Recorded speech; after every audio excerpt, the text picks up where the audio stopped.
بسم اللہ الرحمن الرحیم ان اللہ و ملائکتہ یصلون علی النبی یا ایھا الذین آمنوا صلوا علیہ وسلموا تسلیما۔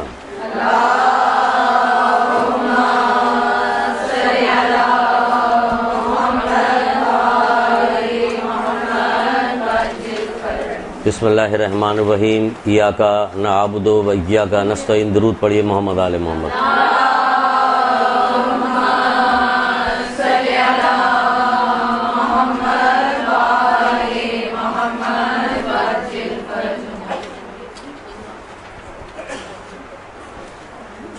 بہت ساری چیزیں تو آپ لوگوں کو ظاہر ہے کہ اتنی پرانی کلاس سے تو پڑھائی جا چکی ہوگی، پھر بھی آج ہم جس حدیث سے گفتگو کریں گے اور آغاز کیا ہے، جس سے وہ ایک طرح سے امتحان بھی ہو جائے گا، اور وہی ہمارا جو ہے یہ باب شروع ہوگا، اسی سے ہمارا جو ہے عنوان اسی سے بنے گا۔ جیسے آپ کو پہلے بتایا تھا، پتہ نہیں یاد ہے کہ نہیں یاد ہے آپ لوگوں کو، کس کلاس میں بتایا تھا کہ اللہ کے رسول فرماتے ہیں کہ کچھ لوگ قبروں سے نکلیں گے، اللہ تعالیٰ ان کے پر لگا دے گا، وہ اڑتے ہوئے جنت پہ چلے جائیں گے، جنت کی نعمتوں سے فیضیاب ہوں گے۔ فرشتے ان سے پوچھیں گے کہ بھائی تمہیں یہ اتنی جلدی یہاں کیسے آ گئے، اور یہ کہ کیا تم نے حساب دیکھا؟ وہ کہیں گے نہیں دیکھا۔ پھر وہ کہیں گے کیا تم پل صراط سے گزرے؟ ان کا نہیں، ہم اس سے بھی نہیں گزرے۔ تو پھر وہ پوچھیں گے کہ تم میدان قیامت سے چلے آئے اور تم نے کوئی جہنم کو دیکھا؟ ان کا ہم نے کچھ بھی نہیں دیکھا۔ تو پھر وہ پوچھیں گے کہ تم کس نبی کی امت سے ہو؟ تو وہ جواب دیں گے کہ ہم محمد صلی اللہ علیہ وسلم کی نبی کی امت سے ہیں۔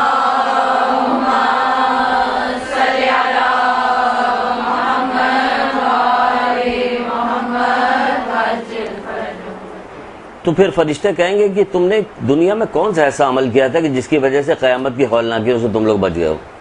تو دیکھیے کہ وہ جواب میں یہ کہتے ہیں کہ ہم تنہائی میں ہوں یا محفل میں ہوں، اللہ تعالیٰ کی نافرمانی کرتے ہوئے ہمیں حیا آتی تھی۔ ایک بات انہوں نے یہ بتائی۔ دوسری بات انہوں نے کہی کہ دو خصلتیں ہمارے میں تھی، ایک یہ والی خصلت کہ تنہائی ہو یا محفل ہو، ہمیں اللہ تعالیٰ کی نافرمانی کرتے ہوئے حیا آتی تھی، اور اپنی تقدیر کی کمی بیشی پہ ہم راضی رہتے تھے۔ یہ دو چیزیں بتائی۔ تو آج ہم نے موضوع پکڑا ہے، لیا ہے اس بات کا کہ ہم اللہ تعالیٰ سے راضی رہتے کہ راضی نہیں رہتے، یعنی راضی برضا ہیں یا نہیں ہیں، ہم کن لوگوں میں ہمارا شمار ہوتا ہے۔ تو ہم اس کی کچھ حدیث سنائیں گے آپ کو، کچھ واقعات بتائیں گے، پھر اس سلسلے میں کچھ باتیں کریں گے کہ ہم کون لوگ ہیں، اللہ تعالیٰ کی جو مرضی ہوتی ہے، اس کی جو قضا و قدر ہوتی ہے، اس پہ ہم راضی ہوتے ہیں یا راضی نہیں ہوتے، ہم کیا کرتے ہیں۔ بہت سارے احکامات، بہت سارے بات پروردگار کی طرف سے بتائی جاتی، پورا قرآن موجود ہے، نہ جانے کتنی حدیثیں، کتنے واقعات سب بیان کیے گئے۔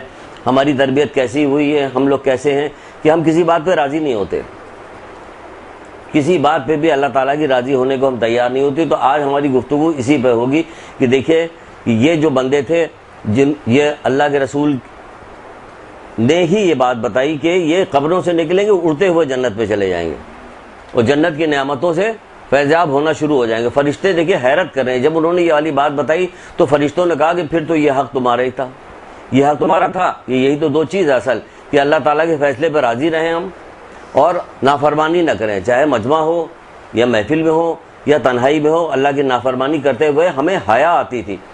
حیا تو بہت دور کی بات ہے، ہم تو مجمع میں بھی نہیں ڈرتے ہیں۔ بے پردہ عورت جو گھوم رہی ہوتی، جس کو کہا جاتا ہے کہ تم حجاب کرو، تو وہ کب کہا جاتا کہ کمرے میں حجاب کرو؟ حجاب تو کہا ہی جاتا کہ باہر نکل رہی تو کہا جا رہا ہے حجاب کرو، تو ان کو کہاں ڈر پیدا ہو رہا؟ حیا آنا تو بہت دور کی بات ہے، جو سامنے لوگ موجود ہیں ان سے حیا نہیں آ رہی۔ وہ کہہ رہے ہیں ہمیں اللہ تعالیٰ کی نافرمانی کرتے ہوئے مجمع ہو، محفل ہو یا تنہائی ہو، اللہ تعالیٰ کی نافرمانی کرتے ہوئے ہمیں حیا آتی۔ تو یہ کون لوگ تھے؟ ان کی کیسی تربیت ہوئی تھی؟ ہمارے ساتھ کیا ہوا جو ہماری یہ تربیت کیسی کی گئی ہے کہ جس کی وجہ سے ہمیں چاہے محفل ہو یا تنہائی ہو، ہمیں کسی جگہ بھی اللہ تعالیٰ کی نافرمانی کرتے ہوئے ہمیں حیا محسوس نہیں ہوتی ذرا بھی۔ تو ہم نے سوچا کہ آج ہم اس باب کو اٹھاتے ہیں کہ ہم اللہ تعالیٰ کے شکر گزار بندے ہیں، راضی رہتے ہیں اس کے کہ نہیں راضی رہتے ہیں، ہم اللہ تعالیٰ کے فیصلوں پہ راضی رہتے ہیں کہ نہیں راضی ہے۔ تو اس پہ ہم نے کچھ حدیثیں نکالی ہیں، کچھ واقعات نکالے ہیں جو ہم نے سوچا کہ آج یہ دیکھتے ہیں۔ یہ پرانی کلاس ہے تو اس پہ کچھ گفتگو کرنے میں لطف آئے گا، مزہ آئے گا. کچھ چیزیں آپ سمجھتی ہیں جلدی سمجھ جائیے گا، جلدی تو خیر کیا سمجھ جائیے گا، لیکن کوشش کرتے ہیں کہ سمجھ جائے. امام حسن علیہ السلام کا ایک قول سنیے.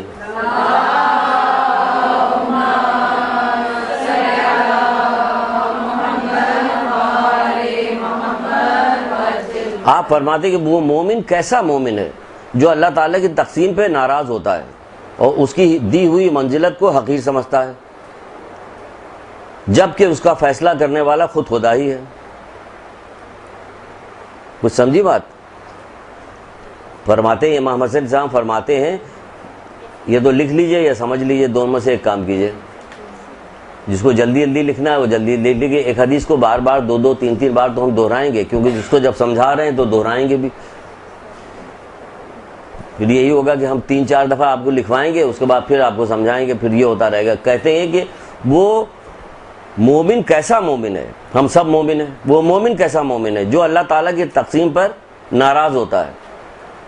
یعنی کہ اللہ تعالیٰ جو چیز اسے دیتا ہے اس پہ ناراض ہوتا ہے اور اس کی دی ہوئی منزلت کو حقیر سمجھتا ہے، جبکہ اس کا فیصلہ کرنے والا خود پروردگار ہے. اب یہ چیز جس پہ ناراض ہوتا ہے وہ ہمیں دی جائے چیز، یا اس کے کسی عزیز رشتہ دار جانے والے کو چیز دی جائے، اس پہ وہ ناراض ہوتا ہے کہ اس کو کیوں دیا، ہمیں کیوں نہیں ملا. اچھا، اس ناراضگی میں ایک چیز اور بھی شامل ہے کہ جو ناراضگی ڈائریکٹ نہیں ہوتی کہ ہم ناراض تو نہیں ہو رہے، لیکن کیا ہو رہا ہے کہ حسد کر رہے ہیں. حسد ناراضگی تو ہے، اللہ تعالیٰ کی تقسیم پہ ہم راضی نہیں ہے کہ ہم حسد کریں دوسرے کی چیزوں سے. اور اس پہ راضی نہ رہنے کی وجہ سے ہوتا کیا، دین سے باہر چلے جاتے ہیں، کیونکہ حسد ایمان کو اس طرح سے کھا جاتا ہے جیسے ہمیں کوئی پرواہ نہیں. ہم حسد یہاں تک کرتے ہیں کہ ہم اقدام کرتے ہیں اس حسد کے اوپر. یہ تو اور بھی زیادہ برا ہے کہ پروردگار قیامت کے دن بیٹھا رہے گا اور پوچھے گا حسد کرنے والوں کو، جس نے اقدام کیا ہوگا، لوگوں کو نقصان پہنچائے گا، کہ آؤ آج تو بدلہ لے کے رہیں گے، آج بدلہ لیا جائے گا تم سے. تو ہم دیکھنا ہے، جائزہ لینا ہے پوری زندگی کا. جو کہا گیا ہے کہ جس نے اپنی زندگی نیک علم کی طلب میں صرف نہیں کیا، اس کی زندگی ضائع ہو گئی. یہ کیسے ضائع ہو گئی؟ ایسے ہی ضائع ہو گئی. ہمیں روزانہ جائزہ لینا اپنی زندگیوں کا. مرتے وقت تک ہمیں ایمان پہ ہی مرنا، کیونکہ قرآن یہ نہیں کہہ رہا کہ تم اسلام لے آؤ تو بس تم اسلام لے آئے تو کافی ہو گیا. وہ کہہ رہا ہے کہ دیکھو ایمان پر ہی مرنا، یعنی کہ آخری ہمارا جو انجام جو ختم ہو، انجام بخیر ہمارا وہ ایمان کے اوپر ہو. توبہ کے ساتھ، ایمان کے ساتھ ہم اس دنیا سے جائیں. تو ہمیں روزانہ نیک علم کی طلب کرنا چاہیے، روزانہ ہمیں پڑھنا چاہیے. یہ جو قرآن پڑھنے کی تاکید کی گئی کہ روزانہ قرآن پڑھتے رہو. کیوں کرتے ہو؟ قرآن ہمیں خالی عربی لفظوں کو رٹ لینا ہے تھوڑی کہ ہم صرف پڑھ، اس کے معنی مطالب پہ تو غور کرنا پڑے گا. قرآن ہم سے تقاضا کیا کر رہا ہے؟ روزانہ تو ہم پڑھ رہے ہیں قرآن، لیکن اس کے تقاضے پورے نہیں کر رہے. تو کیا ہو گیا؟ جب تک قرآن تمہیں برائی سے روکے تم اسے پڑھتے رہو، جب تمہیں برائی سے نہ روکے تو گویا تم نے قرآن نہیں پڑھا، گویا تم نے قرآن نہیں پڑھا، یعنی پڑھا ہی نہیں قرآن. اور وہ ہم گو کے پڑھ رہے ہیں. وہ کہتے ہیں جب تک تمہیں برائی سے روکے تب تک سمجھو کہ قرآن تم نے پڑھا، اور جب تمہیں برائی سے نہ روک سکے تو گویا تم نے قرآن نہیں پڑھا. تو یہ ہمیں قرآن پڑھنے کی دعوت اسی لیے دی گئی کہ قرآن ہمیں برابر برائی سے روک رہا ہے، تو ہم اس کی تقسیم پہ راضی نہیں رہے. تو امام حسن پوچھے کہ یہ مومن کیسا مومن ہے؟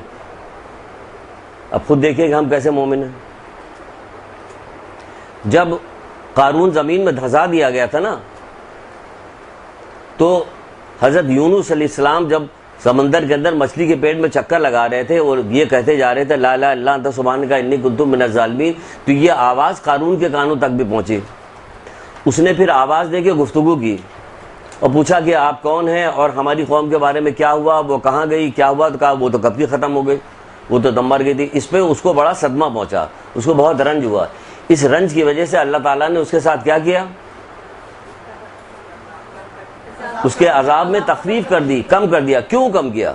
اس لیے کہ اسے اپنی قوم کے بارے میں درد پیدا ہوا تھا. تو کیا ہمیں اپنی قوم کے بارے میں درد نہیں پیدا ہونا چاہیے کہ کس قدر غضب کی قربانیاں دے کے محمد آل محمد نے ہم تک اللہ کا پیغام ہم تک پہنچایا تھا. ہماری قوم جو ہے کون سی ایسی برائی کی جس میں نہیں ڈوب گئی ہے، اور اس قدر ڈوب گئی ہے کہ جس طرح سے چرسی ہیروئن پینے والے لوگ سے ان سے کسی طرح سے برائی نہیں چھوٹتی. حشر تو یہی ہو گیا کہ ہم سے بھی برائی کسی طرح سے چھوٹنے کو تھی.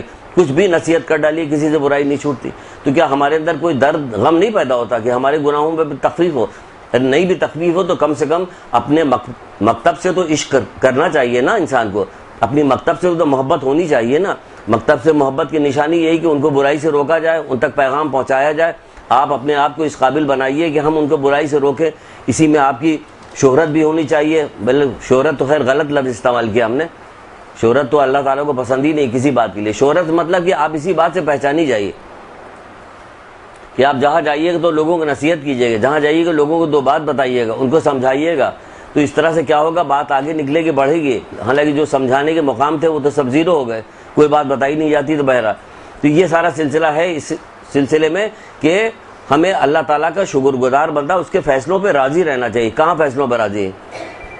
اگر کسی کے یہاں لڑکی پیدا ہو جائے، پورا معاشرہ گواہ ہے، سب آپ جانتی کہ کیا ہوتا ہے کہ کسی طرح سے راضی ہونے کو تیار نہیں ہوتے اس کے اوپر، کہ وہ لوگ تو گانا بجانا بھی کرتے ہیں، وہ لوگ تو فلاں برا کام بھی کرتے ہیں، ان کے یہاں تو بے پردہ بھی لوگ گھومتے ہیں، لیکن پھر بھی ان کے یہاں لڑکے پہ لڑکا، لڑکے پہ لڑکا ہوتا جا رہا. ہمارے یہاں تو کوئی نہ، ہم کتنی دعائیں کر رہے ہیں، کتنی بھائی راضی نہیں ہوں.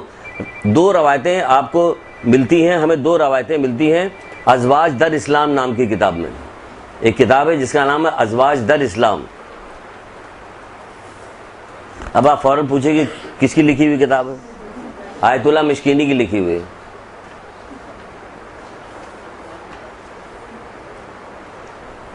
دو روایتوں کو میں ملا کے بیان کر رہا ہوں. ایک روایت ہے رسول خدا صلی اللہ علیہ وآلہ وسلم کی،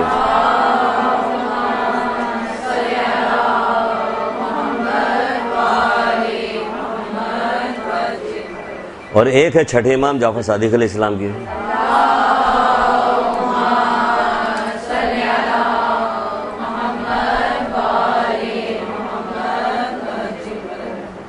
دونوں میں یہی ہے کہ وہ رسول اللہ کے پاس ایک شخص آگے بیٹھا ہوا تھا.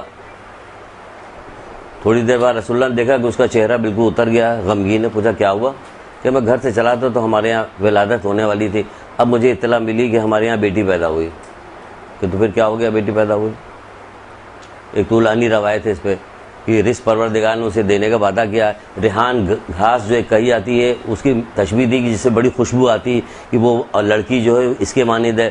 زمین اللہ تعالیٰ کی، اس کے لیے زمین تنگ نہیں کی، روزی اللہ تعالیٰ دینے والا، تو پھر تجھے کیا ضرورت پڑی یہ کرنے. اسی طرح ایک شخص چھٹے امام کے پاس بھی آیا تھا، اس کا بھی یہی حال تھا.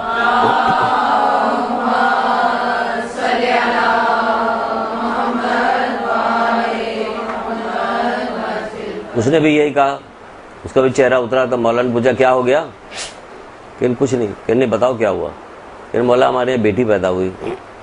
انہوں نے کتنی اچھی مثال دے کے تشبیہ دے کے امام نے بات کی. کہا کہ اگر یہ فیصلہ پروردگار کہتا کہ یہ فیصلہ تمہیں کرنا ہے یا خود پروردگار کو کرنا، تو یہ تم کس کے ذمہ دیتے؟ کہ میں اللہ ہی کے ذمہ دیتا. کہ اس نے فیصلہ تو کر دیا، اس نے فیصلہ کر تو دیا ہے، یہی کر دیا کہ تمہارے یہاں بیٹی تھی. اس نے، ہم اللہ تعالیٰ کے فیصلے پر راضی نہیں تھا. اللہ تعالیٰ دنیا آخرت میں ہماری بھلائی چاہتا ہے. ہم دنیا آخرت میں اپنی بھلائی کے لیے اپنی عقل چلاتے ہیں کہ جو ہمارے فیصلہ ہے. ہم اپنی عقل کیسے چلاتے ہیں؟ ہم اپنی عقل دنیا دار لوگوں کو دیکھ کر چلاتے ہیں. ہمارا سارا سلسلہ جو رہتا ہے اسی دنیا سے وابستہ رہتا ہے. ہم اسی کی ترقی کو، اسی کی کامیابی کو، اسی کی بھلائی کو سب کچھ سمجھ رہے تھے. وہ ہمارے لیے وہاں بھلائی چاہتا ہے.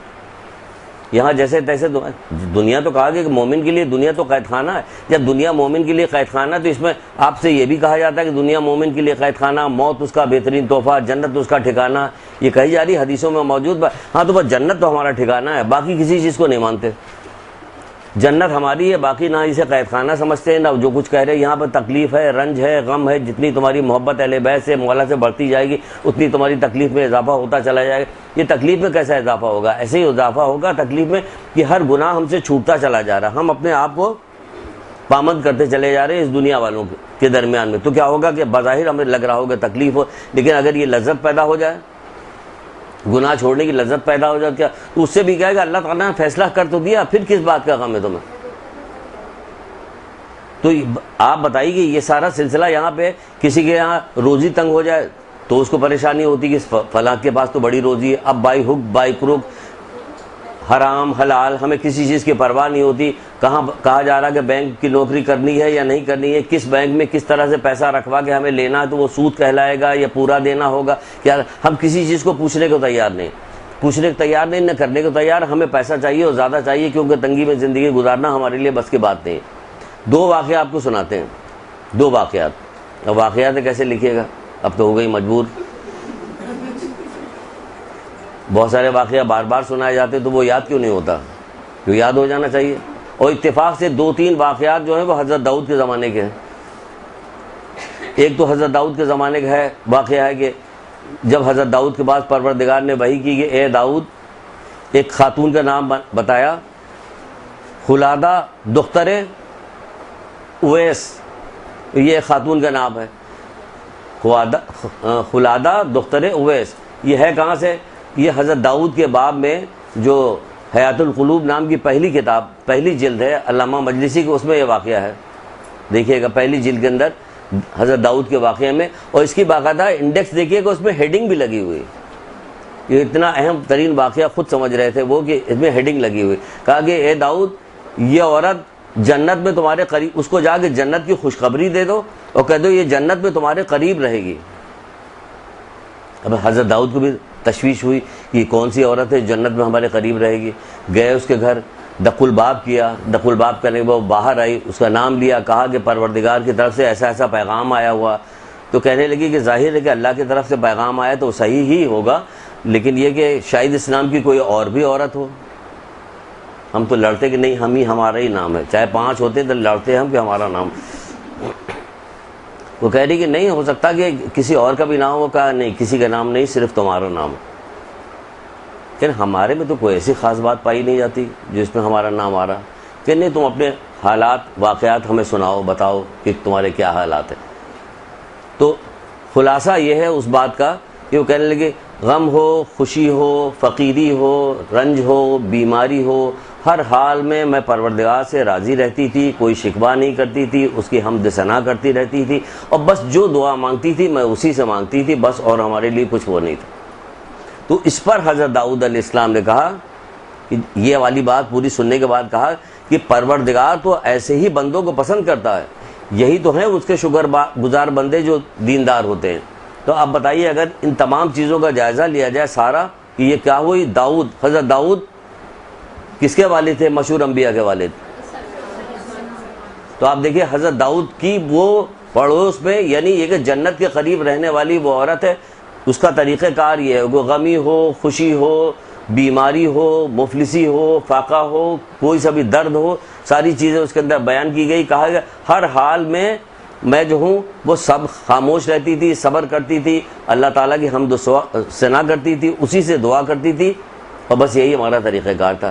کہ بھائی یہی تو وہ طریقہ کار ہے کہ جس کی وجہ سے تمہیں یہ فضیلت ملی ہے، یہ فضیلت تم کو اسی وجہ سے ملی. اب بتائیے حضرت داؤد کے زمانے سے گزرتے ہوئے اگر ہم رسول خدا صلی اللہ علیہ وآلہ وسلم کے زمانے میں آ گئے،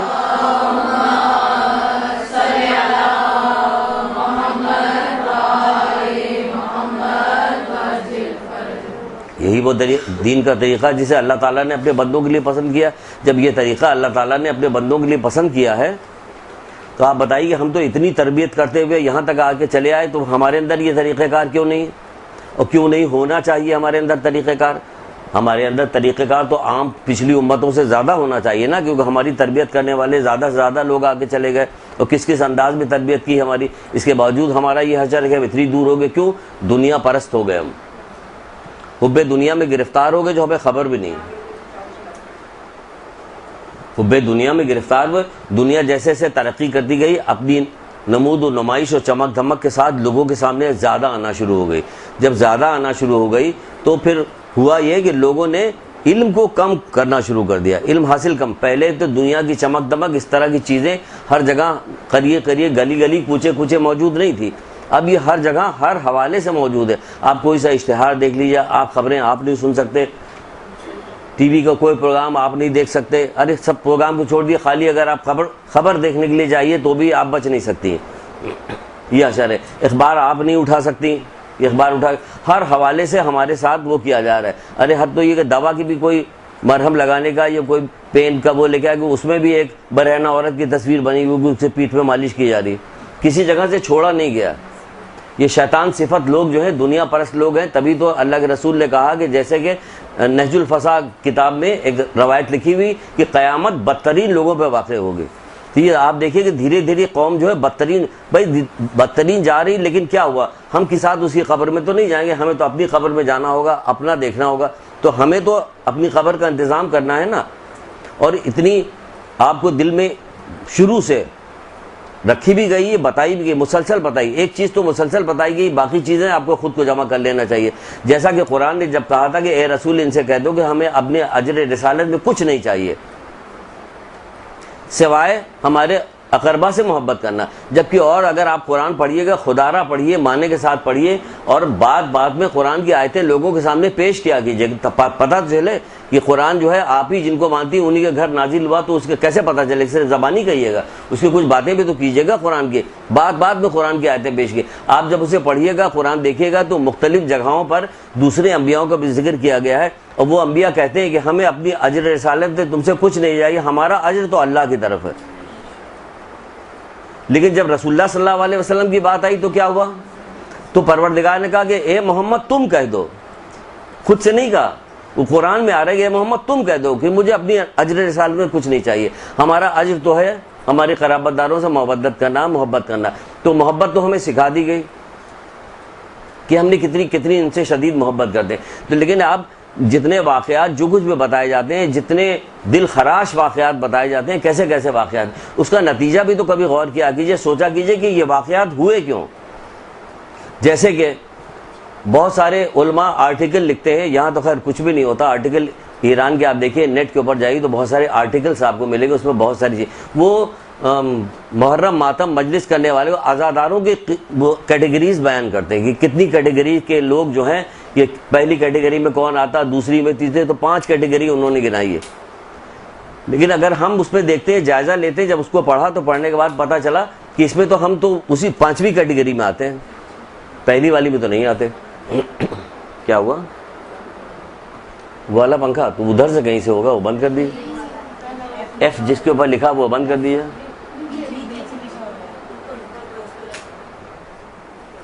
ایک درود پڑھیے محمد علیہ.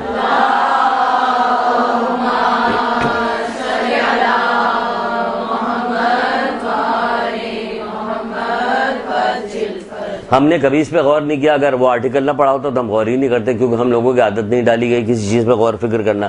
ہم جیسے ہیں بس سب صحیح ہے، بہت اللہ کا شکر ہے، ہم لوگ بالکل ٹھیک ہے، سیدھے جنت پہ جائیں گے. مجلس میں بھی کہلوا دیا جائے گا، ان کو اعلیٰ علیین میں جگہ ملے، وہ جگہ پہ فوراً ان کے کہنے کی وجہ سے مل جائے گی، ہم کو فوراً جگہ مل جائے گی. کوئی حساب کتاب تو ہوگا نہیں ہمارا، سب کا حساب کتاب ہونا. رائی کے دانے کے برابر جب قرآن جب کہہ رہا تو اس سے ہٹ کے بھی کیا بات ہو سکتی؟ کوئی بھی بات نہیں ہو سکتی، چاہے آپ کتنی ہی بہترین بات کیوں نہ کریں. لیکن قرآن، تم رائی کے دانے کے برابر نیکی کرو گے وہ بھی دیکھ لو گے، رائی کے دانے کے برابر بدی کرو گے وہ بھی دیکھ لو گے. جب قرآن یہ والی بات کہہ رہا ہے تو پھر ہم اپنے دل سے کچھ بھی کہتے رہیں، اس کا کوئی فرق تو پڑنے والا نہیں. تو وہ کیٹیگریز میں کہا، کہتے 5ویں آخری کیٹیگری جو سب سے نیچے درجے کی کیٹیگری، اس میں کیا آتا کہ غم حسین جو ہے وہ دنیا کا ہر مذہب کا لوگ، ہر فرقے کے لوگ، ہر مکتب کے لوگ غم حسین کو مناتے ہیں، گریہ بھی کرتے ہیں. ماتم کرنے کے لیے اس میں ہندو بھی شامل ہیں، اہل سنت کے تمام طبقے کے لوگ شامل ہیں. کچھ چند افراد کو جو نکل کے آئے ہیں ان کو مت دیکھیے آپ، عمومی طور پہ دیکھیے کون کا، اس میں ہم لوگ بھی سب شامل ہیں. تو ہم لوگ کس میں شامل ہیں؟ جس میں پوری دنیا شامل ہے، وہی کرتے ہیں، ہم بھی وہی کرتے ہیں. کہ اس سے اوپر چلتے جا رہے ہیں، پھر فرق ہوتا چلا جاتا ہے. یہاں تک کہ جو پہلی کیٹیگری آتی ہے اس میں کیا کہ وہ مقصد کی طرف دیکھتے ہیں کہ ان کا مقصد کیا تھا. ہم اپنی جگہ پہ، لیکن مقصد کو پورا کرنا کہ امام حسین اسلام نے قربانی کس لیے دی. یہ محرم جو ہم منا رہے ہیں تو یہ کیوں منا رہے ہیں؟ یہ نہیں ان کی قربانی کی یاد کر رہے ہیں. جب قربانی کی یاد کریں گے تو کیا ہوگا کہ قربانی کی یاد میں یاد کیا جائے گا وہ قربانی دی کس لیے، وہ کہاں ہے کہ دین کے لیے قربانی دی. لیکن ذرا اپنا گھر جا کے اپنا جائزہ لے لیجیے کہ اپنے بعد دین کتنا ہے اور کتنا غائب ہو چکا. تو اگر ہم ہمیشہ اس قربانی کو یاد کر کے اپنا جائزہ لیتے رہیں گے دینی اعتبار سے، تو آپ بتائیے کہ ہم بلندی کے اوپر جائیں گے کہ نہیں جائیں گے؟ ہمارا تزکیہ ہوگا کہ نہیں ہوگا؟ ہوگا ہمارا تزکیہ. لیکن ہم تو عام لوگوں کی طرح کرتے ہیں. ان لوگوں نے محرم کیا، محرم ختم ہوا، چلیے ختم ہو گئے. ہم صفت میں تو دیکھنا ہوگا کہ 2 طبقے کربلا کے میدان میں 2 تھے. دیکھ لیں کہ کہیں ہمارے اندر وہ صفت تو نہیں پائی جاتی یزیدی لشکر میں تھی. وہ ظالم بھی تھے، وہ جھوٹے بھی تھے، وہ اللہ کے نافرمان بھی تھے، وہ سب کچھ تھے. تو وہی ساری چیز، ظالم بھی ہیں ہمیں، جھوٹے بھی ہیں، غیبت ہم کرتے ہیں، چغلی ہم کھاتے ہیں، ہر برا کام تو کرتے ہیں. حالانکہ یہ ساری چیزیں جو ہے الگ الگ صفت میں، اگر اخلاقیات کی کتابیں دیکھیں، جمع کریں، پڑھیں، پڑھنے کے بعد اگر چھوڑ کے اس دنیا سے چلی جائیں گی تب بھی یہ آپ کو فائدہ پہنچائے گی. پیچھے جمع کیجئے کتابیں، رکھا کیجئے کتابیں، ڈھونڈ کے لائیے کتابیں کہ اخلاقیات کی کتابیں کیا اپنے اندر. جس طرح کہ آپ کو تو وہاں کے لیے چھٹی دی گئی نا پوری، یہاں کے لیے محدود رہنے کو کہا کہ دنیا بس اتنی لوگ جس سے تمہاری آخرت سنور جائے. کہ چوتھے امام کا قول ہے نہیں کہ کہتے کہ دنیا دو طرح کی ہے.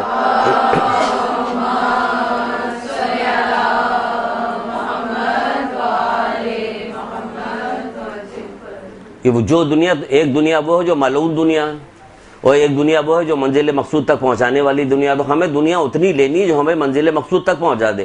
نہ دنیا سے اتنے کنارہ کش ہو جائیں کہ ہم دست نگر ہو جائیں، لوگوں کے سامنے بھیک مانگنے لگے، نہ اتنے داخل ہو جائیں کہ دین اپنا برباد کر لیں. دونوں کام نہیں ہونا چاہیے، درمیان میں ہمیں رہنا چاہیے.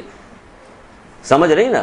تو ہم یہ جب دنیا میں اس طرح سے زندگی گزاریں گے، دیکھیں گے کیا ہو گیا. وہ دنیا دار لوگ ہیں، سارا کام ہو رہا ہے. عجیب عجیب انداز سے ہر برائی کا تذکرہ تو کیا جو کتابیں لیجیے گا. ایک روایت پڑھ رہے تھے کہیں ہم ماں باپ کی تربیت کے ساتھ، ماں باپ کے ساتھ حسن سلوک کے اعتبار سے. ذرا دیکھیے کہ روایت میں جو دوسری اس کے اندر ایک گناہ گنایا گیا اور ایک نیکی گنائی گئی. تو آپ دیکھیے گا کہ یہ یہاں پر کچھ سمجھ میں نہیں آ رہا. اگر حدیث نہ ہو تو ہم کہیں گے ہماری سمجھ میں نہیں آ رہی بات. حضرت موسیٰ دعا کر رہے تھے، مناجات کر رہے تھے پروردگار سے، مناجات کر رہے تھے تو انہوں نے آسمانوں پہ ایک شخص کو دیکھا، ایک شخص کی منزلت دیکھی، مقام دیکھا. تو کہنے لگے پروردگار یہ کون شخص ہے اور کیا کام کرنے کی وجہ سے اس کو اتنا بلند مقام ملا. تو پروردگار نے کہا کہ یہ اپنے ماں باپ کے ساتھ نیکی کرتا تھا اور چغل خور نہ تھا. یہ چغل خوری کہاں سے آ گئی بیچ میں؟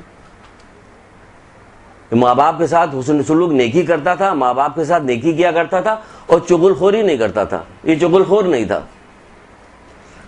آج کا جائزہ لیجئے، یعنی کہ اتنی بری چیز ہے کہ اس کو وہ جو مقام ملا وہ دو وجہ سے مل گیا. ایک تو ماں باپ کے ساتھ بہت زیادہ حسن سلوک کرتا تھا، نیکی کرتا تھا، اور لوگوں کی چغلیاں نہیں کھاتا تھا، چغل خوری نہیں کرتا تھا. ہزاروں گناہ، ہزاروں لوگوں کے آپس میں دشمنیاں، کتنے گناہ اس سے ایک چغل خوری سے کتنے گناہ نکل رہے ہوتے، ایک دوسرے کے اندر سے نکل رہے ہوتے. لوگوں میں دوریاں ہوتی ہیں، رنجش ہوتی ہے، خاندان ایک دوسرے سے ٹوٹتا ہے، ایک دوسرے کی حسد شروع ہو جاتی، پھر غیبتیں شروع ہو جاتی، پھر ان کے لیے دشمنیاں ہوتی ہیں، ان کا نقصان پہنچایا جاتا ہے دنیا میں. اب دیکھیں تو ایک چغل خوری سے کتنی برائیاں نکل رہی ہیں. اسی لیے منع کیا گیا کہ اے علی میں نے جنت کے دروازے پہ دیکھا کہ جنت حرام ہے بخیل پر، آگ پر، چغل خور پر اور جھگڑالو پہ. یہ اتنے لوگوں پہ منع کیا گیا کہ اے علی نہیں دیکھا میں نے، جنت کے دروازے پہ لکھا ہوا دیکھا کہ جنت حرام ہے بخیل پر، آگ پر، چغل خور پہ، جھگڑالو پہ. آپ نے گھر کی دیوار کوئی بنائی ہے ایسی جس پہ خوبصورت فریم لگا ہوا کہ جس کے اندر بار بار بدل کے آپ لگاتی رہیے، ہر مہینے، 2 مہینے بعد، 3 مہینے بعد، 4 مہینے بعد بدلتی رہیے کہ آپ کے یہاں جتنے ایونٹس ہو رہے ہیں، لوگ آ رہے ہیں جا رہے ہیں، تو کیا کہ آپ حدیثیں اس پہ بدل کے لگا رہی. کیا نہیں، یہ پسند نہیں کرے. تو پھر جتنی یہ کیلنڈر لگائے جاتے ہیں اس پر طرح طرح کے ماڈل کی جو گاڑیاں ہوتی ہیں، سینریز ہوتی ہیں، اس سے بہتر یہ نہیں ہے. یہ حدیثیں لکھی جائیں، یہ چیز بہتر نہیں ہے. آپ کو خوبصورت بنانا نہیں آتا. ہم نے تو جب بالکل شروع میں جب کلاسیں ہوتی تو باقاعدہ لا کے دکھاتے تھے ہم یہاں پہ، یہ دیکھو ایسے بناؤ، ایسے لگاؤ. جب بہت بالکل شروع کی کلاسوں میں اگر کوئی بچے یہاں رہ گئی ہیں تو، ورنہ تو مجھے نہیں لگتا کہ رہ گئی، شاید زیادہ چلی گئی. ہم لا کے باقاعدہ فریم گھر سے اٹھا کے لاتے، دکھاتے، دیکھیں ہم نے یہ بنایا، دیکھیں ہم نے یہ بنایا، یہ کیا. اس کو بنائیے کہ لوگ آگے دیکھیں تو دنگ رہ جائیں، ششدر ہو جائے. بھائی ایکسٹریکٹ آرٹ بنائی جاتی ہے جو کسی کے سمجھ ہی میں نہیں آ رہا تھا کہ بنا کیا ہے، کیا اس کے اندر. بھائی آپ ایسی چیز بھی بنائیے، اس کو ایسا نہیں بنا سکتے کہ جس سے وہ ماں باپ کی تصویریں اس انداز سے لگائیے، مثال کے طور پر لگائیے، اس کے اندر کچھ فقرہ لکھ کے لگا دیجیے، لوگ دیکھیں تو کہیں گے واہ سبحان اللہ. لیکن ماں باپ کی عزت کرنا، آپ دنیا سے چلے گئے تو کیا کیا جائے. وہ کہہ رہے کہ اے علی میں نے جنت کے دروازے پہ دیکھا کہ جنت حرام ہے بخیل پر، آگ پر، چغل خور پر اور جھگڑالو پہ. تو سارے کام یہاں پہ ہو رہے ہیں اس لیے کہ ہم اللہ تعالیٰ کے کسی فیصلے پر راضی نہیں، راضی برضا نہیں. وہ کہہ رہے ہیں یہ مومن کیسا مومن ہے. وہ یہ کہہ رہے ہیں کیسا مومن ہے. ایک آدھ حدیث اور سنیے اور اس کے بعد پھر اسی ضمن اور آگے بات کرتے ہیں. وہاں پہ وہ جو بچی کی بات ہوئی تھی تو اس میں ایک آدھ کا اللہ تعالیٰ نے فیصلہ کر تو دیا تمہارے لیے. تو یہ اگر یہاں پہ ایک لڑکی یا لڑکے کے لیے فیصلہ نہیں ہو رہا، اگر یہاں دیکھیں تو اللہ تعالیٰ ہمارے لیے جو فیصلہ کر دیتا ہے ہمیں اس پہ راضی رہنا چاہیے، وہ جو بھی فیصلہ. ہم نے ایک فیصلہ پہ، ابھی فیصلے پہ ایک چیز اور بتا رہے ہیں آپ کو.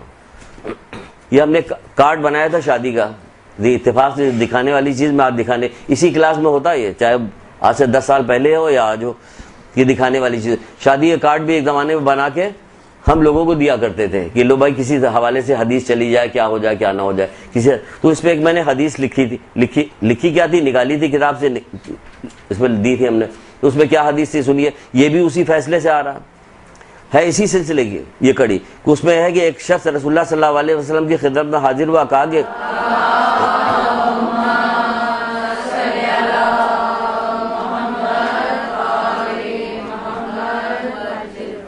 اب ذرا جائزہ لیجئے گا، یہ حدیث تو سنا رہے ہیں لیکن جائزہ لیتی جائیے گا. اب سب آپ ہی لوگوں کے اوپر بات نہیں آ رہی ہے، ابھی کچھ مردوں پہ بھی بات آ جائے گی تو کہیے کہ سب ہم ہی لوگوں کو سنا رہے ہیں. بس تو آپ سے کلاس لیں تو آپ ہی لوگوں کو سنائیں گے. اب داڑھی کا تذکرہ کر کے کیا کریں گے؟ یہاں پہ ہے تو وہ بھی اسلام کے اندر کہ داڑھی کے بارے میں بہت ساری ٹڈی کے مسائل آپ کو کیوں بتائیں، ہے تو وہ بھی فقہ کے اندر بتائے ٹڈی کا کیا مسئلہ، کب مارو، کیسے مارو، کہاں مارو، کیا کرو. لیکن یہ جو آپ سے متعلق ہے وہی بات تو آپ کو بتائیں گے اور کیا بتائیں گے. تو ایک شخص رسول اللہ کی خدمت میں حاضر ہوا، کہنے لگا کہ جب میں گھر میں داخل ہوتا تو میری بیوی میرا بڑا پرتپاک استقبال کرتی ہے. آج بھی ہوگا ایسا؟ چلیے چھوڑی، ہوگا کہ نہیں ہوگا ہمیں کیا پتا. بڑی پرتپاک استقبال کرتی ہے اور جب میں گھر سے نکلنے لگتا ہوں تو دروازے تک مجھے چھوڑنے کے لیے آتی ہے. اور جب مجھے غمگین دیکھتی ہے تو مجھ سے پوچھتی ہے کہ کس بات کی پریشانی ہے. اگر تم رزق کے سلسلے میں پریشان ہو تو رزق تو اللہ تعالیٰ نے دینے کا وعدہ کیا ہے. اگر تم آخرت کے سلسلے میں پریشان تو اللہ تمہاری پریشانی میں اور اضافہ کرے. اللہ اکبر. آج کون کہنے والا یہ والی بات کہ اللہ تمہاری پریشانی میں اضافہ کرے کہ تم آخرت کے لیے پریشان ہو؟ یعنی یہی تو اصل پریشانی ہے کہ مومن ہر وقت غم آخرت میں ڈوبا رہتا. مولا مشکل کشا کہتے ہیں کہ مومن ہر وقت غم آخرت میں ڈوبا رہتا. یہاں کون سا مومن غم آخرت میں ڈوبا ہوا؟ ہمیں غم دنیا میں ڈوبے ہوئے ہم کہ ہمیں اسی کی آبادی چاہیے، جبکہ 100% دنیا جو ہے فنا ہونے والی ہے، چھوٹنے والی ہے. ارشاد القلوب نام کی ایک کتاب ہے، ارشاد القلوب اس کتاب کا نام ہے. اس میں بہت سارے باب ہیں، دنیا والا باب بھی ہے. اس میں بھی امام حسن اسلام کی ایک بات مجھے یاد آ رہی ہے کہ جس میں آپ فرماتے ہیں کہ تم مکان بنا رہے ہو برباد ہونے گرنے کے لیے ہو رہا ہے، یعنی دنیا بنا رہے ہو تو تباہ ہو جائے گی. آج ہی ایک صبح ایک کتاب میں پڑھے تو اس میں لکھا جیسے کوئی بچہ پیدا ہوتا یہ در حقیقت موت کے لیے پیدا ہوا. تو ہم نے کہا اپنے دل میں کہا کہ پڑھتے جا رہے سوچتے جا، آج کسی سے کہہ دو کہ بچہ پیدا ہوا یہ مر جائے گا تو یہ برائی میں شمار ہوگا بھی برائی میں کہ غلط وقت پہ کہہ رہے ہیں. لیکن اس کا ایک وہ ہے فلسفی انداز میں کہا گیا، فلسفیانہ انداز میں کہ جو بھی پیدا ہوتا وہ مرنے کے لیے پیدا ہوتا. 100 سال کے بعد مرے گا لیکن پیدا جو ہوا تو مرنے کے لیے تو پیدا ہوا. تو کہا جائے وہ کہہ رہے کہ پھر جب میں غم میں ڈوبا رہتا ہوں تو کہتی کس بات کا غم ہے تمہیں؟ اگر دنیا کا رزق کے سلسلے میں تو رزق تو اللہ تعالیٰ نے دینے کا وعدہ کیا، اللہ تعالیٰ دے گا. اگر آخرت کے سلسلے میں ہو تو اللہ تمہارے غم میں اور اضافہ کرے. پھر اللہ کے رسول نے کیا کہا یہ سننے کے بعد ہے، کہتے ہیں کہ تب اللہ کو اے شخص تو اسے جنت کی بشارت دے دے. یہ رسول اللہ اپنے کہہ رہے کہ اس کو جنت کی بشارت دے دے. اس سے کہہ دے اے عورت بے شک تو خدا تعالیٰ کی کارکنوں میں سے ایک کارکن ہے، اللہ تعالیٰ کی کارکنوں میں سے ایک کارکن ہے. آپ بھی کارکن بن جائیے اللہ تعالیٰ کی کارکنوں میں سے ایک کارکن. میاں تو دروازے پہ بے ہوش ہو جائے گا آج کیا ہو گیا، پوری زندگی تو کس طرح سے تھا، آج یہ کس طرح سے رہ رہی ہے ہمارے ساتھ. کہ اللہ خیر کرے، پتہ نہیں کیا ہو گیا، کیا سکھا دیا گیا ان لوگوں. کارکنوں میں سے ایک کارکن ہے اور تیرے لیے 70 شہیدوں کا اجر اور ثواب ہے. 70 شہیدوں کا اجر اور ثواب ہے. اس میں سب سے 2 چیزیں سب سے اہم ہیں، 2 ہی چیزیں اس کے اندر بیان کی گئی. اور دیکھیے کہ پورا سب کچھ دین اس کے اندر آ گیا کہ وہ خوش اخلاقی سے شوہر کے ساتھ پیش آتی تھی. ہمارے یہاں تو یہ ہے کہ شوہر اچھا ہے، اپنا پسندیدہ ہے، ہمیں ہر طرح کا کپڑا دلاتا ہے، بہت تنخواہ اس کو ملتی ہے، ہر طرح سے گھماتا ہے پھراتا ہے، کسی بھی بات پہ روکتا ٹوکتا نہیں تو وہ ہمارا پسندیدہ ہے. یا کسی فلم یا ڈرامے میں کام کرتا ہے، خیر ان کی عورتوں سے جا کے پوچھے ان کو پتہ چلے کہ بہت رنجیدہ رہتی ہیں کہ ہر وقت شک و شبہ میں مبتلا رہتی ہیں. اور ہوتا بھی صحیح ہے کہ جتنے اسکینڈل چلتے رہتے ہیں. بہرحال تو کیا گیا بہت وہ کرتی تھی کیونکہ کہا یہی گیا. یہ سوسمارٹ ٹائپ کی کوئی چیز، ایک دفعہ ایک جانور لایا گیا تھا رسول اللہ کے پاس. تو اس نے جب رسول اللہ کی اس کی گواہی دی تھی کہ اشہد ان لا الہ الا اللہ محمد رسول اللہ گواہی، تو اس وقت بعض لوگ جو لے کے آئے تھے وہ رسول اللہ کو سجدہ کرنے کے لیے جا رہے. تو اس وقت اللہ کے رسول نے منع کیا تھا نہیں، سجدہ اللہ کے علاوہ اگر کسی کو کرنے کو کہا جاتا تو بیویوں سے کہا جاتا اپنے شوہروں کو سجدہ کرو. حالانکہ منع کیا گیا اگر کسی کو کہا جاتا سجدہ کرنے کو تو وہ ایک ہی جگہ تھی، لیکن اللہ تعالیٰ نے اپنے علاوہ کسی کو سجدہ کرنے کو کہا ہی نہیں. تو بہرحال مثال جب کسی چیز کی دی جاتی ہے تو کچھ تو اس کی اہمیت ہوگی. انہیں سجدہ تو کسی کو کرنے کو نہیں کہا گیا، تو کچھ بھی سجدہ اگر کرنے کو کہا جاتا تو پہاڑ کے لیے، لیکن کسی کو نہیں. اس کو دریا کو کیا جاتا نہیں، کسی کو نہیں، شوہر کا نام لیا گیا. اگر کسی کو سجدہ کرنے تو وہ پورا اتر رہی تھی اس کے اوپر. دوسری چیز کیا تھی، اس کی نگاہوں میں دنیا کی کوئی وقت نہیں تھی، اس کی نگاہوں میں صرف آخرت کی وقت تھی. تبھی وہ کہہ رہا تھا اللہ تعالیٰ نے دنیا تو دینے کا وعدہ کیا ہوا دے گا. مولا کا قول نہیں کہ رزق جو ہے انسان کے آگے آگے چل رہا ہوتا، پیچھے پیچھے اس کے دوڑ رہا ہوتا. اب رزق کون سا، ہماری حوث یا ہماری کیا ہے وہ آخرت سے بے خبری ہے کہ ہم جو پیسہ چھوڑ کے جو چیزیں چھوڑ کے مر جاتے ہیں ہم نے اس کے لیے تو بہت زیادہ محنت کی تھی، حالانکہ جو ہم نے استعمال کر لیا وہی ہمارا رزق تھا۔ کتنے ایسے حکمرانوں کو دیکھ لیے، کتنے ان کو دیکھ لیے، ابھی تو اس صدی میں آپ کی آنکھوں کے سامنے تو بہت سارے ایسے چلے گئے جو کروڑوں روپیہ، خربوں ڈالر چھوڑ کے مر گئے، لوگوں پہ ظلم زیادتی کرتے رہے اور خربوں ڈالر چھوڑ کے مر گئے، اور کس طرح سے ان کا انتقال ہوا، مرے وہ، یہ بھی آپ کے سامنے، اور سب ایک ہی جگہ پہ پہنچ گئے۔ تبھی تو بہلول جو تھے قبرستان میں بیٹھ کے ہڈیوں سے کھیل رہے تھے۔ جب پوچھا کہ بہلول یہ کیا کر رہے ہو، کہ ہم اس میں سے امیر کی ہڈی غریب کی ہڈی سے جدا کر رہے ہیں، مطلب یہ کہ سب ایک ہو جاتے ہو مٹی میں ملنے کے بعد، پر تمہارے اعمال ہی رہتے ہیں جو کچھ ہوتا، لیکن ہم دنیا میں کس قدر پیچھے لگے رہتے۔ دوسری چیز کیا، اور اگر تمہیں آخرت کا غم ہے اللہ تمہارے غم میں اور اضافہ کرے۔ آج تو کوئی بھی رسول اللہ کے پاس آئے تھے کہنے کے لیے، یا مرد آیا تھا کہنے کے لیے، تو رسول اللہ کے زمانے سے آج کا زمانہ دیکھ لیے، پھر مولا علی کا زمانہ ہم لوگوں نے دیکھا، بی بی سعیدہ کا زمانہ دیکھا، کس طرح سے دنیا سے بیدار تھی، مولا علی دنیا سے کس طرح بیدار تھے، امام حسن امام حسین اسلام کی زندگی ہمارے سامنے ہے، چوتھے امام کی زندگی ہمارے سامنے۔ اس طرح کا ہم دیکھتے چلے جائیں تو آج تک جتنے ہمارے ائمہ ہیں سب کی زندگیاں ہمارے سامنے، علماء کی زندگی ہمارے سامنے، کہ لوگ کتنی بھی باتیں بناتے رہتے ہیں ان کے متعلق کہ ہاں یہ تو خمس کھاتے ہیں، یہ تو ایسا کرتے ہیں ویسا، آپ ان کی عام زندگی جا کے دیکھیں تو آپ کو پتہ چلے کہ وہ کیسے رہتے ہیں۔ آپ لوگوں کو جو یہاں پہ جو LCD پہ جو کلاسز دکھائی جاتی ہے، جو ہوتی ہے کلاس، اس کے اندر دیکھیں تو عمومی طور پر وہ ساری تصویریں نکال کے دکھائی جاتی ہے، یہ ہے ان کی زندگی، اس طرح سے رہتے ہیں، 2 سلائس کھا کے خالی کس طرح زندگی گزارتے ہیں۔ بعض ہمارے عالم ایسے بھی گزرے جو 1 انڈے کے 2 ٹکڑے کیا، اور تو خالی سننے سے تھوڑی ہوتا ہے، اس کے اوپر عمل کرنے سے بھی ہوتا، اور عمل کسی چیز کو حاصل کرنے کے لیے جد و جہد کرنا پڑتا ہے، اور جد و جہد میں تکلیف اٹھانی پڑتی ہے۔ تو آخرت کی منزلیں حاصل کرنے کے لیے ہمیں جد و جہد اور تکلیف اٹھائیں، کیونکہ وہ ہمیشہ رہنے والی ہے۔ یہ ہم کتنی جد و جہد کے بعد دنیا کتنی بھی حاصل کریں گے، بالآخر ہم سے چھوٹ جائے گی، چھوٹ جائے گی، ہر حال میں ہم سے چھوٹ جائے گی۔ اپنی آنکھوں بقول مولا کے کہہ رہے کہ نصیحت کے لیے موت کافی ہے، اگر نصیحت دیکھیں تو موت کافی نہیں ہے ہمارے لیے، نصیحت کے لیے موت کافی ہے، کہ ہر شخص کو مرنا ہے، تو بھی نصیحت حاصل کر لو اس سے۔ تو کیا وہ آخرت کی فکر میں تھی، وہ ساری فکر سارا غم اس کو آخرت کا تھا؟ ہمارے یہاں سارا فکر سارے غم آخرت کے کہاں ہے؟ ہمارے پاس تو نہیں آخرت کی فکر، نہ آخرت کے غم ہے، نہ جب غم و فکر دلائی جاتی تب بھی ہم لاپرواہی برتتے ہیں۔ دیکھا جائے گا جب ہوگا، بس سب ہم ہی لوگوں کے ساتھ ہوگا سارا، بھائی جو کرے گا اس کے ساتھ ہوگا۔ آگ میں سارے لوگ کود پڑیں گے، سب جل جائیں گے، ایسا تھوڑی ہوگا کہ سارے لوگ کود رہے ہیں ساری تھوڑی جلیں گے، کچھ بچ بھی جائیں گے، کوئی نہیں بچے گا، سب جلیں گے، سب جائے گا۔ تو یہ ہے کہ ہمیں جو ہے پروردگار کی تقسیم پہ راضی رہنا چاہیے۔ اس راضی رہنے میں یہ ہے کہ ہمیں ساری فکر کس بات کی ہے؟ فکر ہمیں آخرت کی ہے، ساری فکر ہمیں آخرت کی کرنی چاہیے، دنیا کی فکر میں اتنا زیادہ مشغول نہیں ہونا چاہیے۔ پھر ایک روایت ہے چھٹے امام جعفر صادق علیہ السلام کی،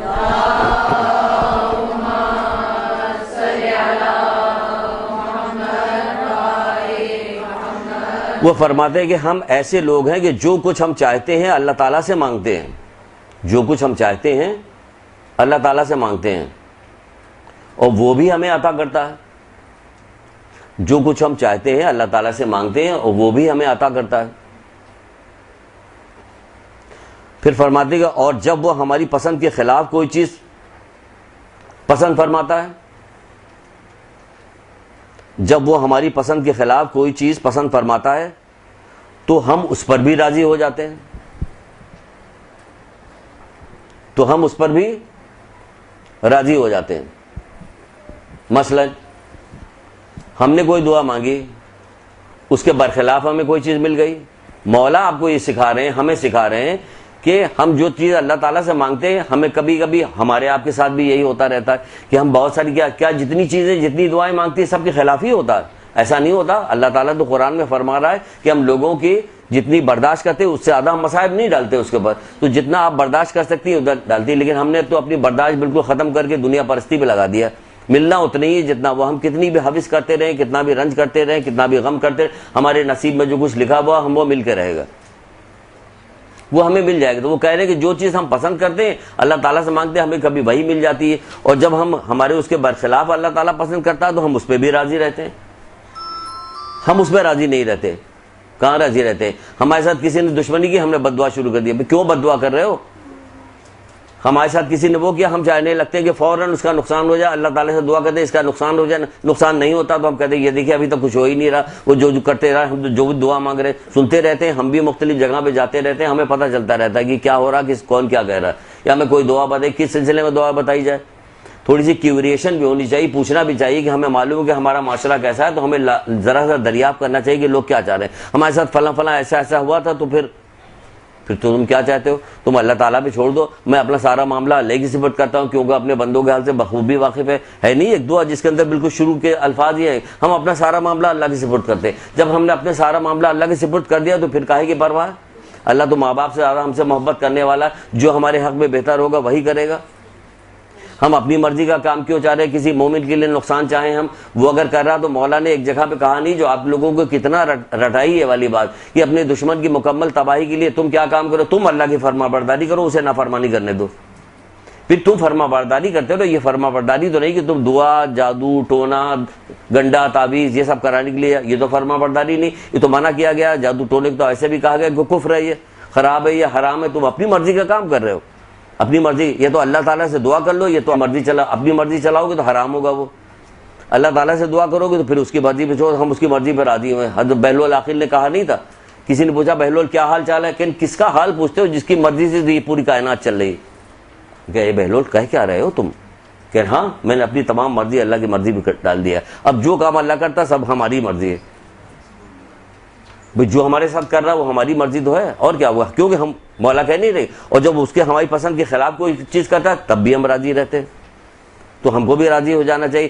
دعا کرنے کو کہا گیا، ایسا نہیں ہے کہ کسی کی روزی کم ہو جائے کہا بس روزی کم ہو گئی ہمیں نہیں چاہیے، نہیں، دعائیں بتائی گئی، کتنی دعائیں۔ ابھی آپ کے پاس جو کتاب ہے دنیا آخرت کی 100 پریشانیوں کا حل، آپ دیکھیے کہ سب سے زیادہ اس میں دعا روزی کے سلسلے میں تو بتائی گئی، یا بیماری کے سلسلے میں، یا روزی تو ایسا تو نہیں کہ جو بیماری آ جائے یا روزی کم ہو جائے تو ہم سے دعا مانگنے کو منع کیا کہ نہیں، دعا کیجئے، اس کے معنی بھی پڑھیے تو آپ کو پتہ چل جائے گا کیا ہے یہ۔ صحیفہ کاملہ پڑھیے، اس میں آپ معنی پڑھیے، دعائیں پڑھیے، ساری چیزیں دیکھیں تو اس کے اندر تربیت کی جا رہی ہے، وہ تو ہماری تربیت ہو رہی ہے، اور ساتھ میں اللہ تعالیٰ سے کوئی یاد بھی کیا جا رہا ہے کہ ہم دعا مانگ رہے ہیں، کیونکہ اللہ تعالیٰ کو روح ذہن بھی سب سے زیادہ پسند کیا چیز ہے کہ دعا سب سے زیادہ پسند ہے، دعا سب سے زیادہ پسند ہے تو ہم کو اسی حال میں چھوڑ دے گا، کہا نہیں تم متوجہ ہو دعا کرو، اور دعا کے بارے میں جانو گی کیا ہے کیا چیز نہیں ہے۔ بہرحال آگے بڑھتے ہیں، تو یہ ہے کہ ہمیں اللہ تعالیٰ کی ہر بات پہ راضی ہو جانا چاہیے۔ پھر فرما رہے ہیں، ایک جگہ پہ فرماتے ہیں، یہ امام جعفر صادق علیہ السلام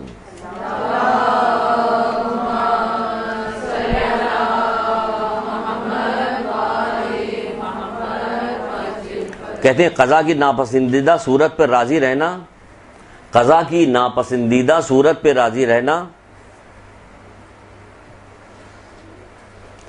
یقین کے اعلیٰ درجات میں ہے، قضا کی ناپسندیدہ صورت میں راضی رہنا یقین کے اعلیٰ درجات میں ہے۔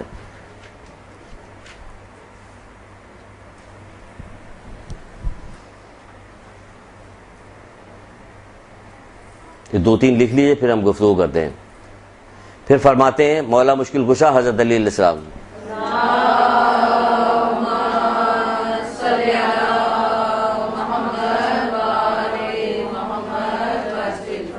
فرماتے ہیں سچے ایمان کی نشانیاں تسلیم و رضا ہے،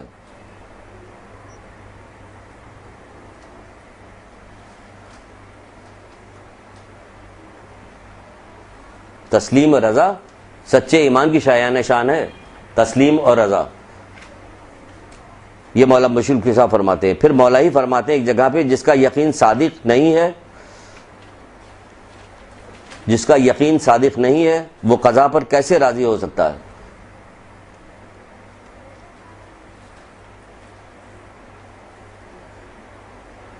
یعنی اللہ تعالیٰ پہ یقین ہمارا پختہ ہونا چاہیے، جیسا کہ کسی مقام پہ ایک روایت آپ کو سنائی تھی ہم نے کہ اللہ تعالیٰ مومن کے ساتھ کچھ بھی نہیں کرتا مگر خیر، جب اللہ تعالیٰ خیر کرتا ہے اس کا یقین ہے تو جو کچھ بھی ہمارے ساتھ ہو رہا، جو کچھ بھی ہمارے نصیب میں لکھا ہوا، جو کچھ بھی ہمارے ساتھ ہو رہا سب صحیح ہو رہا، یہ بھی صحیح ہے، یہ بھی صحیح ہے، سب صحیح ہے، ہمارے ساتھ جو کچھ ہو رہا سب صحیح کیا جا رہا۔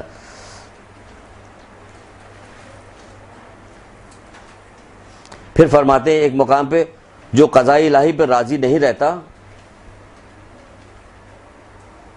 اس کے دین میں کفر داخل ہو جاتا ہے. جو قضاء الہی پہ راضی نہیں رہتا اس کے دین میں کفر داخل ہو جاتا ہے.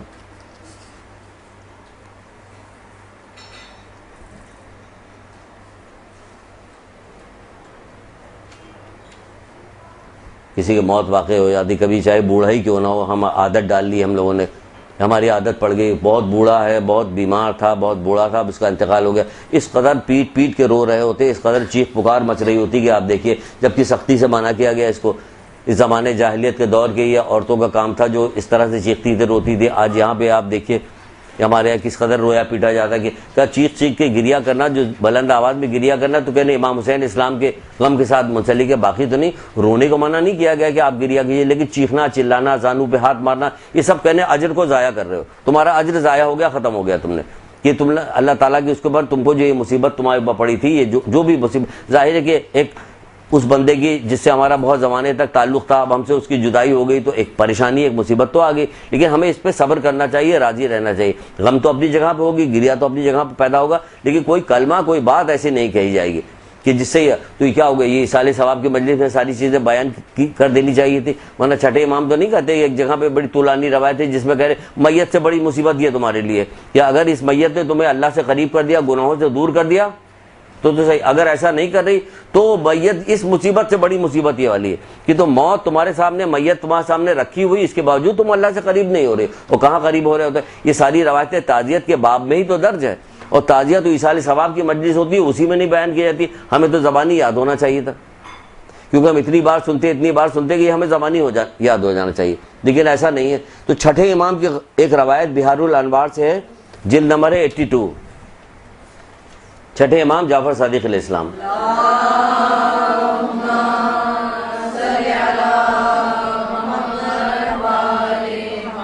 بڑی خوبصورت روایت ہے, بہت ہی خوبصورت روایت ہے. آپ فرماتے ہیں کہ جس مصیبت پہ تمہیں صبر کرنا نصیب ہو, جس مصیبت پہ تمہیں صبر کرنا نصیب ہو, اور اس پر خداوند عالم کے ثواب کے مستحق بن جاؤ, اور اس پر خداوند عالم کے ثواب کے مستحق بن جاؤ, تو اسے مصیبت شمار نہ کرو. سبحان اللہ, کہہ رہے تو اسے مصیبت شمار نہ کرو. مصیبت تو وہ ہے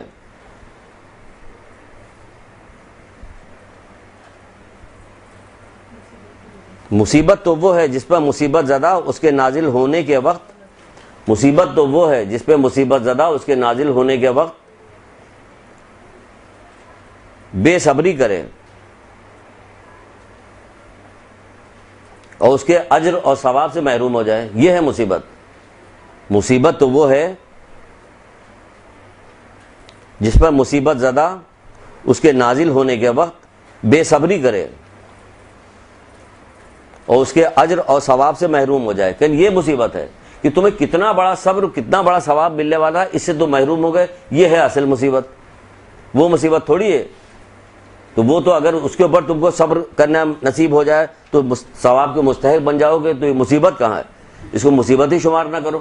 تو ہمیں کتنی چیزیں ہمارے روزمرہ کی زندگی میں ہمارے چاروں طرف ایسی بکھری رہتی جس پہ ہمیں ثواب مل سکتا ہے, لیکن نہیں ملتا. کیوں کہ ہمیں معلوم نہیں.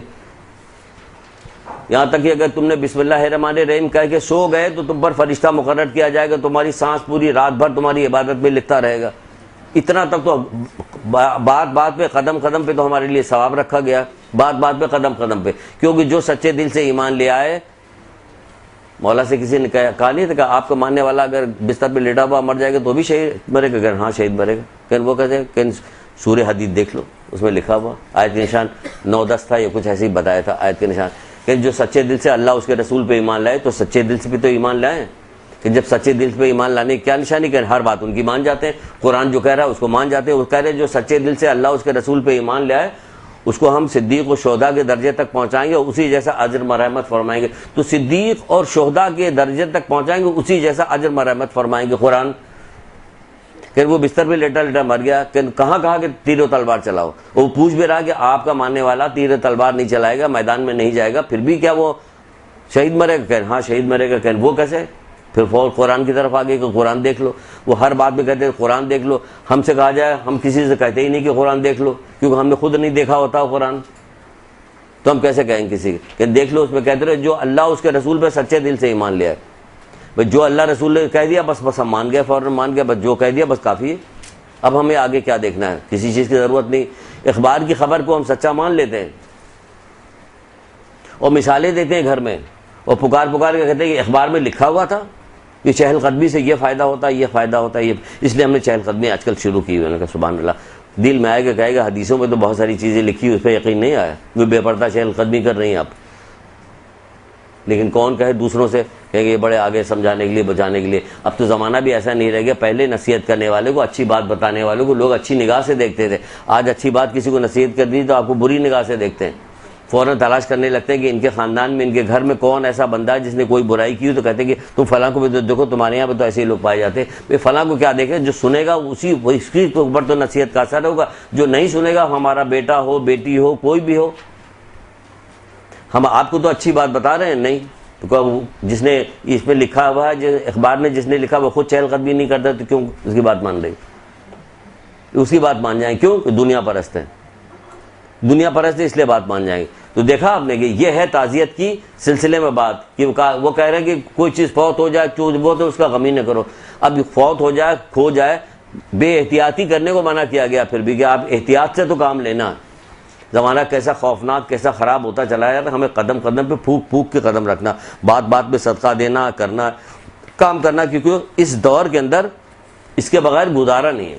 جیسا کہ فرماتے ہیں مولا مشکل کشا بہار الانوار کی ایک روایت ہے، اس میں فرماتے ہیں کہ جلد 78 مولا مشکل کشا فرماتے ہیں 3 چیزیں بندے کو اللہ تبارک و تعالیٰ کی خوشنودی تک پہنچاتی ہیں. 3 چیزیں بندے کو اللہ تبارک و تعالیٰ کی خوشنودگی کی طرف پہنچاتی ہیں. وہ 3 چیزیں کیا ہیں؟ پہلی چیز کیا ہے؟ کثرت استغفار، یعنی توبہ کرنا، کثرت کے ساتھ توبہ کرنا. دوسری چیز ہے انکساری، یعنی تواضع. انکساری تواضع، منکسر المزاج نہیں کہتے ہیں. ابھی اس کی تھوڑی سی بات بھی بتائیں گے کیا ہے. کثرت کے ساتھ استغفار، انکساری، اور کثرت سے صدقہ دینا. کثرت سے صدقہ دینا.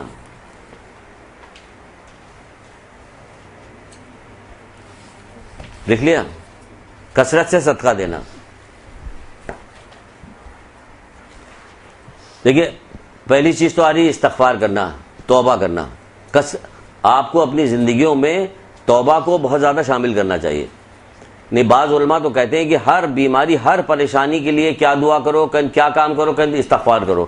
مولا کی بھی ایک روایت آپ لوگوں کو بہت پہلے جو ابن عباس سے انہوں نے مولا نے کہی تھی کہ ابن عباس مولا کے پاس بیٹھے ہوئے تھے، تو کسی شخص نے آ کے اپنی بیماری کا تذکرہ کیا تو اس سے کہا کہ استغفار کرو. کسی نے کہا آگے روزگار کا تذکرہ کیا، اس سے کہا کسی نے اولاد کے سلسلے میں بات کی تو جا کے کہا استغفار کرو. تو حضرت ابن عباس کہنے لگے کہ آپ نے مختلف لوگ آئے، مختلف چیزیں آپ سے بیان کریں، مسائل اور آپ سب کو ایک ہی علاج بتا رہے ہیں کہ استغفار. پھر کہا کہ آپ تم سورہ نوح پڑھ لو، اس میں جو اللہ تعالیٰ کہتا ہے اگر یہ ہم سے توبہ کرتے تو ہم ان کے لیے بارش برساتے، ان کے کیے دیتے، وہ ساری چیزیں اس کے اندر درج ہے. پھر وہی قرآن کی آیت. دیکھیے بات میں شوق بھی دلایا جا رہا، لیکن ہمیں آپ کو شوق نہیں دلایا جا رہا کہ جو سوال کرتے ہیں. انہوں نے پوچھا آپ کے ماننے والے کیسے شہید مریں گے گھر میں لیٹے ہوئے بستر پہ، تو انہوں نے پھر قرآن کی آیت. ان سے پوچھا کہ یہ کیسے آپ صدقہ ہر بات میں یہ کہہ رہے ہیں کہ استغفار کرو، کہ قرآن کی آیت پڑھ لو. تو ہر بات میں تو قرآن کی آیت. بعض لوگ تو ایسا بھی ہوتا تھا، بعض جگہ پہ پڑھتے ہیں، کتاب دیکھ رہے کہتے تھے مولا ہم نے قرآن بہت پڑھا لیکن ایسا لگتا ہے کہ ہم نے قرآن پڑھا ہی نہیں، آپ نے جو یہ معنی بتائے. حالانکہ سیدھے سیدھے معنی ہو رہے ہیں. تو اس طرح سے بار بار جب آپ قرآن پڑھیے گا تو بہت ساری چیزیں ورد زبان ہو جائے گی، زبان کے اوپر آپ کو چیز آئے کہنے کے استغفار کرو. استغفار کو کہا کہ رسول اللہ کہتے ہیں استغفار بہترین دعا ہے. اب بتائیے بہترین دعا ہے کیا کہ استغفار. تو اب جب استغفار بہترین دعا ہو گئی تو مولا کی یہ والی روایت اور رسول اللہ کی یہ ملا لیجیے دونوں کا آپس میں کہ ہمیں کوئی چیز طلب کرنی ہو تو کیا کریں؟ استغفار کر رہے ہیں. بیٹے کا مسئلہ آیا استغفار کریں، روزی کا مسئلہ آیا استغفار کریں، کسی کی پریشانی ہوئی، کسی وہ ہوئی، ہم استغفار کریں. بعض علماء تو بتاتے ہیں کہ وہ کہتے کہ وہ ہم 1100 دفعہ استغفار پڑھا کرتے تھے. وہ کہتے ہیں ہمارے مسئلے کا حل ہوتا تھا, ہم 1100 دفعہ استغفار پڑھتے. تو ہمیں تو آخری سانس تک ہمیں استغفار پڑھنا, مسلسل پڑھنا, روزانہ پڑھنا, ہر وقت پڑھنا, کیونکہ نہ چھوٹا دیکھیے نہ بڑا دیکھیے. اور ساتھ میں استغفار کے وہ سارے کام بھی انجام دیتے رہیے کہ جس کے کرنے سے گناہ معاف ہو جاتے ہیں. وہ خود عملی استغفار کہلاتا. اگر کہا جاتا ہے دو چیزیں ہوتی, ایک ذکری ہوتا, قولی ہوتا, ایک عملی ہوتا. یعنی عملی استغفار بھی بہت سارا ہوتا ہے کہ بہت سارا کام کرنے کی وجہ سے ہمارے گناہ معاف ہو جاتے ہیں. وہ کام کی پوری لسٹ ہے, اس وقت موقع نہیں کہ بتایا جائے کہ اس پہ چلے جائیں گے تو پھر وقت نکل جائے گا. کیا وقت کہا جا رہا ہے کثرت کے ساتھ استغفار کرو. استغفار جو ہے وہ گناہوں کے اس کو منہدم کر دیتا ہے, ڈھا دیتا ہے, بالکل ختم کر دیتا ہے. یعنی گناہ رہ ہی نہیں جاتا. جب اللہ تعالیٰ نے خود استغفار کرنے کو کہا ہے, ہم سے کہا ہے, تو اس نے قبولیت کا بھی وہ رکھا ہے کہ ہمیں معاف بھی کر دے گا, تبھی اس نے استغفار کا رکھا. یہ آخری وقت میں تمہارے نامہ اعمال میں آخری میں کیا ہونا چاہیے کہ استغفار ہونا چاہیے. یعنی اتنا استغفار آپ کیجئے, اتنا کیجئے, کیونکہ جب کوئی آدمی گناہ کرتا ہے تو اس کی کوئی نہ کوئی چیز روک لی جاتی کہیں پہ. جیسے استغفار کرتا ہے راستہ کھل جاتا, صاف ہو جاتا راستہ. تو ہمیں کثرت کے ساتھ استغفار کرنا چاہیے. اور استغفار کے بعد کیا کرنا چاہیے؟ انکساری, تواضع, انکساری. یعنی لوگوں کے ساتھ خوش اخلاقی سے نرمی کی, تواضع انکساری میں بہت ساری چیز آتی ہے. خوش اخلاقی آتی ہے, نرمی آتی ہے کہ نرمی سے خندہ پیشانی سے اپنے بھائی کے ساتھ ہم ملیں, وہ بھی آتا ہے اسی کے اندر کہ ہم خندہ پیشانی سے اپنے بھائیوں سے ملاقات کریں. یہ ساری انکساری کرنے والے کو, روایت میں لکھا ہوا کہ انکساری کرنے والے کو پروردگار ساتواں آسمان تک بلند کر دیتا اور غرور کرنے والوں کو پس کر دیتا.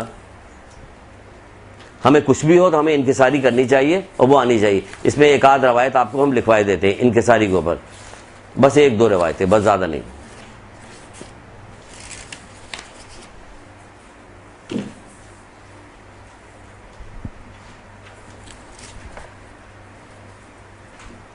جب بندہ انکساری کرتا ہے تو خداوند عالم اسے ساتواں آسمان تک بلند کر دیتا ہے. رسول اللہ فرما رہے ہیں جب بندہ انکساری کرتا ہے تو پروردگار اسے ساتواں آسمان تک بلند کر دیتا ہے.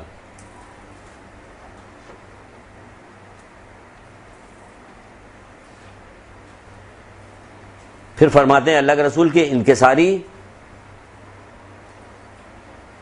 کسی کو بلندی کے سوا,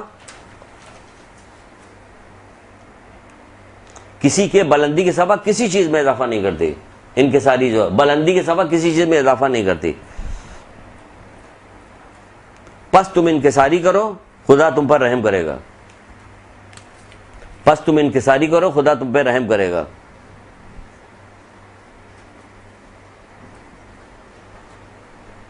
جو شخص اللہ کی خاطر انکساری کرتا ہے خدا اسے بلند کرتا ہے, اور جو تکبر کرتا ہے اسے پست کر دیتا ہے.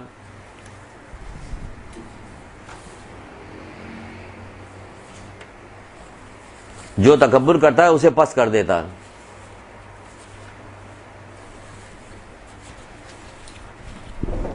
پھر چھٹے امام ایک جگہ پہ فرماتے ہیں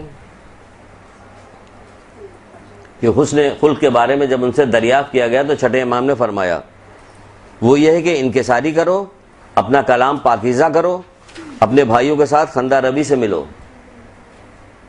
وہ یہ کہ تم انکساری کرو, اپنا کلام پاکیزہ کرو اور اپنے بھائی کے ساتھ خندہ روی سے ملو.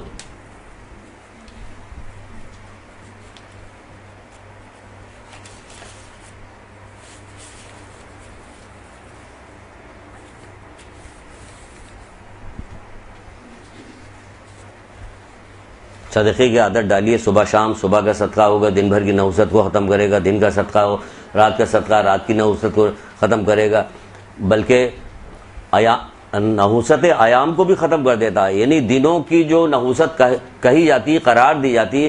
چھٹے امام کا واقعہ آپ نے سنا ہے, لیکن سننے سے کچھ نہیں ہوگا, عمل کرنے سے ہوگا. جب وہ کسی ایک زمین کے تنازع تھا مولا کے ساتھ کسی کا, کہ اس کے دو حصے تھے, ایک حصہ جو تھا بڑا زرخیز اور بہت اچھا تھا, دوسرا حصہ تھا بنجر و خراب تھا. تو یہ فیصلہ ہوا کہ یہ بنجر و خراب حصہ کس کے حصے میں آئے گا اور یہ جو سرسب جو ہے یہ کس کے حصے میں آئے گا. تو اس کے لیے کہا گیا کہ اب کیا کیا جائے, کہا کہ قرآن اندازی کرتے ہیں. تو جس شخص کے ساتھ یہ تنازع تھا اس کو قرآن اندازی کرنے کے لیے اس نے کیا کیا, اس نے وہ دن چنا جو اس کے لیے بہت زیادہ مبارک دن تھا, اور کہا کہ مولا آج کر لیجئے. ان کا ٹھیک ہے.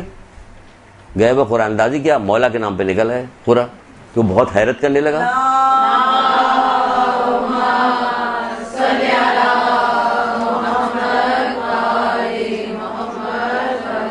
کہتے اس میں حیرت کی کیا بات ہے؟ یعنی کہ حیرت کی کیا بات ہے؟ یہ تیرے نام نکلتا ہے یا میرے نام نکلتا ہے، کسی ایک طرف تو جاتا ہے یا سرسبز علاقہ؟ کہ نہیں مولا آج تو ہم جو تھے وہ یہ دن ہمارے لیے بہت مبارک تھا، ہم تو حساب کتاب لگا کے آئے تھے، اس سے ہوتا کہ نا، اور میں صدقہ دے کے نکلا، میں صدقہ دے کے نکلا. ہر کام کے لیے صدقہ دے کے نکلتی نہیں نکلتی. عادت ڈالیں، بچوں کی عادت ڈالیں، اپنی عادت ڈالیں، بار بار ڈالیں. زمانے کے گردش ایام سے خوف زدہ ہوں، زمانے کی گردش سے ڈریں. خوف اچھی چیز ہے کہ ہر وقت آپ کو بچاتی رہتی ہے، احتیاط کرنے کو کہتی ہے. تو گناہ سے بھی خوف کیجئے کہ ہم نے یہ گناہ کر دیا، خدا نہ خواستہ کوئی نقصان نہ ہو جائے ہمارا. اللہ تعالیٰ جب کسی بندے کو پسند کرتا تو فوراً ہی اگر اس میں دو چیزیں ہیں، یہ پسند کرتا تو فوراً ہمارے گناہ کا بدلہ ہمیں مل جائے گا، اگر ناپسند کرتا تو ہمیں ڈھیل چھوڑ دے گا، کن یہ اس سے بھی زیادہ برا. یہ ڈھیل چھوڑ دے گا پھر تم گناہ کرتے چلے جائیں گے، یہاں کے ڈوب جائیں گے گناہ میں، تو یہ تو زیادہ برا ہو گیا. لیکن مصیبت کو راحت جانو اور راحت کو مصیبت. کہ ایسا کہاں ہو جاتا ہے کہ ہم راحت کو مصیبت جانیں، رات کو مصیبت نہیں جانتے. تو بہرحال پہلے یہ سن لیجئے پھر آگے چلتے ہیں. پھر کیا ہوا کہ صدقہ دن رات دیجئے، عادت ڈالیے. صاحب ابن عباد کو نام سنا ہوا ہے نا، جو ہمارے عالم تھے، ان کی ماں نے انہیں کتنی عادت ڈالی تھی صدقے کے. جب وہ مدرسے کتاب میں لکھا ہوا جب وہ قرآن پڑھنے مدرسے جایا کرتے تھے. ہمارے یہاں مدرسے کو کہاں رواج ہے؟ کتنا رواج ہے آپ کے معاشرے میں؟ ہمارے یہاں مدرسوں کا رواج. آپ اپنے مدرسے کی بات نہ کریں، یہ ایک مدرسہ ہے تو بس یہ کافی ہے. یہ کس زمانے میں صاحب ابن عباد کس سن کی بات کر رہے ہیں؟ وہ کہہ رہے ہیں کہ جب 1000 سال پہلے کی بات ہو رہی کہ جب وہ مدرسے جاتے تو ماں ان کو 2 دینار دیتی کہ بیٹا راستے میں جو بھی ملے اسے صدقہ کر دینا. اتنی عادت پڑی کہ وہ بڑے ہوئے اور بڑے اچھے وہ عالم بھی تھے، فلسفی بھی تھے، ہر ہنر ان کے اندر تھا. تو وہ بڑی اچھی ان کے پاس مال و دولت تھا بہت زیادہ. تو انہوں نے ایک باقاعدہ نوکر رکھا ہوا تھا کہ روزانہ صدقے کے لیے میرے سرانے پیسے رکھ دیا کرو، اور صبح کے وقت پہلا فقیر جو ملے اس کو دے دیا کرو. ایک دفعہ وہ بھول گیا، صبح اٹھے گھبرا گئے کہ غالباً شاید میری آج موت کا دن آ گیا. یہ کیا ہوا؟ نوکر کو بلایا کیا کہ جی سارا جو میرے سامان اس کمرے کا ہے، سارا یہ جو ریشمی لحاف ہے اور ریشمی کپڑے ہیں سارے نکالو، نکالنے کے بعد جو بھی پہلا شخص ملو اسے لے جا کے دے دو. وہ نوکر باہر گیا تو دیکھا ایک نابینا آدمی اپنی بیوی کا یا کسی عورت کا ہاتھ پکڑ کے جا رہا. اس کو کہا کہ ہم تمہیں یہ چیز دینا چاہتے ہیں، کیا تم اسے قبول کرو گے؟ اس شخص نے کہا ہاں، اور بے ہوش ہو گیا. یہ بہت پریشان ہوا. وہ فوراً گھر آیا، آ کے بتایا کہ یہ کیا سلسلہ ہے. یہ بھی گئے صاحب ابن عباد گئے، اس کو دیکھنے لگے، دیکھیں پانی کا چھیٹا اٹھا دیا، ہوش میں آئے کہ اے شخص یہ ساری چیزیں سن کے تو بے ہوش کیوں ہو گیا تھا؟ کہ میں سادات ہوں، سید ہوں، اور زمانے کی گردش کی وجہ سے بہت غربت کا شکار ہو گیا ہوں، میں بڑا غریب ہو گیا. میری ایک جوان بیٹی تھی جس کا رشتہ طے ہو گیا تھا، اب اس کی رخصتی کرنے والے تھے، اور بیوی بار بار تقاضا کرتی تھی کہ اس کے لیے کچھ ریشمی کپڑا یا کوئی ریشمی سامان یا کوئی چیز لا کے دو. میں نابینا تھا، میں بیوی سے کہتا تھا کہ نیک بخت. اس زمانے کے لوگ کتنے اچھے تھے، اس کو کہ نیک بخت. ہماری بیوی ہم سے تقاضا ایسا کرتی تو ہم کیا کہتے ہیں اس کو؟ کیسا معاشرہ بنا دیا گیا ہے کہ اپنے اولادوں تک کو، عام زندگی میں اولادوں تک کو ایسے جملے کہہ رہے ہوتے ہیں کہ جو نحوست کے جملے ہوتے ہیں، خراب جملے ہوتے ہیں، جس سے پریشانیاں آتی ہیں. اس کے بعد کہا جاتا ہے کہ ہمارے پاس پریشانی ہے. بھائی تمہارے اپنے کیے کرائے کا نتیجہ ہے، ہماری تربیت نہیں ہے. ہم تو اتنا زیادہ دور چلے گئے ہیں نیکی سے، دین سے اتنے دور ہو گئے کہ ہم بات پہ، قدم پہ ہم سے برائی سرزد ہو جاتی، اور پھر الزام اللہ تعالیٰ کے اوپر ہوتا کہ ہم اس کے فیصلے پر راضی نہیں رہتے. بھئی تم فیصلے پہ کیسے تم نے جو کچھ کیا گڈھا تو تم نے خود ہی اپنے لیے کھودا ہے، اس میں اللہ تعالیٰ کے اوپر کیا دوش دیا جا رہا ہے؟ تو بہرحال اس کو کیا ایسا سلسلہ تھا. ہم نے کہا اے نیک بخت تجھے میرے حالات پتہ ہیں، پھر بھی تو مجھ سے تقاضا کر رہی. لیکن بار بار تقاضا کرتی تھی، یہاں تک کہ آج میں نے کہا کہ ٹھیک ہے میرا ہاتھ پکڑ مجھے مسجد کی طرف لے چل، شاید اللہ تعالیٰ کوئی سبیل پیدا کر دے. تو اس لیے یہ سننے کے بعد میں تم نے کہا کہ تمہاری بیٹی کا سارا خرچہ میرے ذمہ ہے، تم اپنے داماد کو بھی میرے یہاں بھیجنا. وہ داماد آیا، اس کو پیسہ دیا کہ لو اس سے کاروبار کرو. یہ کس وجہ سے؟ ماں نے ایک جو 2 درہم کی بچپن سے انہیں عادت ڈالی تھی، اس کے اتنے عادی ہو گئے تھے کہ دیکھیے آخر میں جاتے جاتے کتنا بڑا کام ان سے سرزد ہو گیا. یہ ہے کہ ہمیں بھی عادت ڈالنی چاہیے صدقے کی. تو پورا باب ہی صدقے کا، آپ کو تو پتا کہ پورا باب ہے افضل صدقہ کیا، سب سے بڑا صدقہ کیا ہے، اور دین کی نشر و اشاعت سے افضل، علم کی نشر و اشاعت سے افضل تو کوئی صدقہ ہی نہیں ہے. اللہ کے رسول کہتے ہیں یہ سب علم ہی کی بدولت ہے، اگر یہ کتاب نہ پڑھی جاتی، نہ جانا جاتا تو ہم کو کہاں سے کون آ کے ہمیں یہ واقعہ سناتا۔ سینہ بہ سینہ چلنے کی عادت ختم ہو گئی کیونکہ لوگوں نے پڑھنا چھوڑ دیا، اس لیے کون سینہ بہ سینہ چلے گئے یہ والی بات کہنے کے لیے۔ پہلے عادت تھی تو لوگ چلتے پھرتے کہتے رہتے تھے، پرانے زمانے کے محلے کے ٹولے کے لوگ بھی بچوں کو نصیحت کرتے تھے، وہ سن لیتے تھے۔ آج ہم اپنے عزیز رشتہ داروں کے بچوں کی نصیحت نہیں کر سکتے۔ تو آپ زمانہ دیکھیے کہاں، تو ہمیں خوف زدہ رہنا چاہیے، خوف میں مبتلا رہنا چاہیے کہ زمانہ کہاں بھاگتا ہوا چلا جا رہا۔ لیکن جب نہیں کریں گے تو پھر ہم سے فضولیات سرزد ہوتی چلی جائے گی۔ ایک وہ عورت تھی کہ جو یہ آ کے کہہ رہی کہ ان سے انبیاء خود دروازے پہ آ کے دستک دے کے دروازہ کھٹکھٹا کے پوچھ رہے کہ تم نے بتاؤ کام کیا کیا ہے ایسا کہ تم جنت میں ہماری پڑوس میں رہو گی، تم کو یہ رتبہ دیا گیا۔ وہ عورت تھی جو خود ہی حضرت داؤد کے پاس آ رہی، شکایت لے کے آ رہی، گفتار انبیاء کی روایت ہے کہ شکایت لے کے آ رہی ہے، وہ کہہ رہی ہے کہ تمہارا پروردگار عادل ہے یا ظالم ہے، نعوذ باللہ۔ کہا ماجرا بیان کر، یہ کیا باتیں تو کر رہی ہے، کس طرح کی باتیں کر رہی ہے، ماجرا بیان کرو کیا ماجرا ہے۔ کہ میں ایک بیوہ عورت ہوں، میری 3 بیٹیاں ہیں، اور میں اون دھاگا بنتی ہوں، کپڑا بنتی ہوں، اس سے بننے کے بعد جب اس کو جمع ہو جاتا تو لے جا کے بازار میں بیچتی ہوں، اس سے جو رقم ملتی ہے میں اپنے بچوں کا خرچہ چلاتی ہوں۔ آج میں نے جب وہ سب ایک جگہ جمع کیا، اس کو ایک سرخ رومال میں باندھا کہ اتنے میں ایک پرندہ آیا، وہ جھپٹ کے وہ لے کے چلا گیا۔ اب میں اپنے بچوں کو کیسے کھانا پلانا، کیا کروں گی کہ کل کا واقعہ ہے، کل میرے ساتھ یہ ہوا۔ ابھی وہ گفتگو حضرت داؤد سے کر ہی رہی تھی، دق الباب ہوئی، کسی نے دروازہ کھٹکھٹایا، حضرت داؤد نے اندر آنے کی اجازت دے دی۔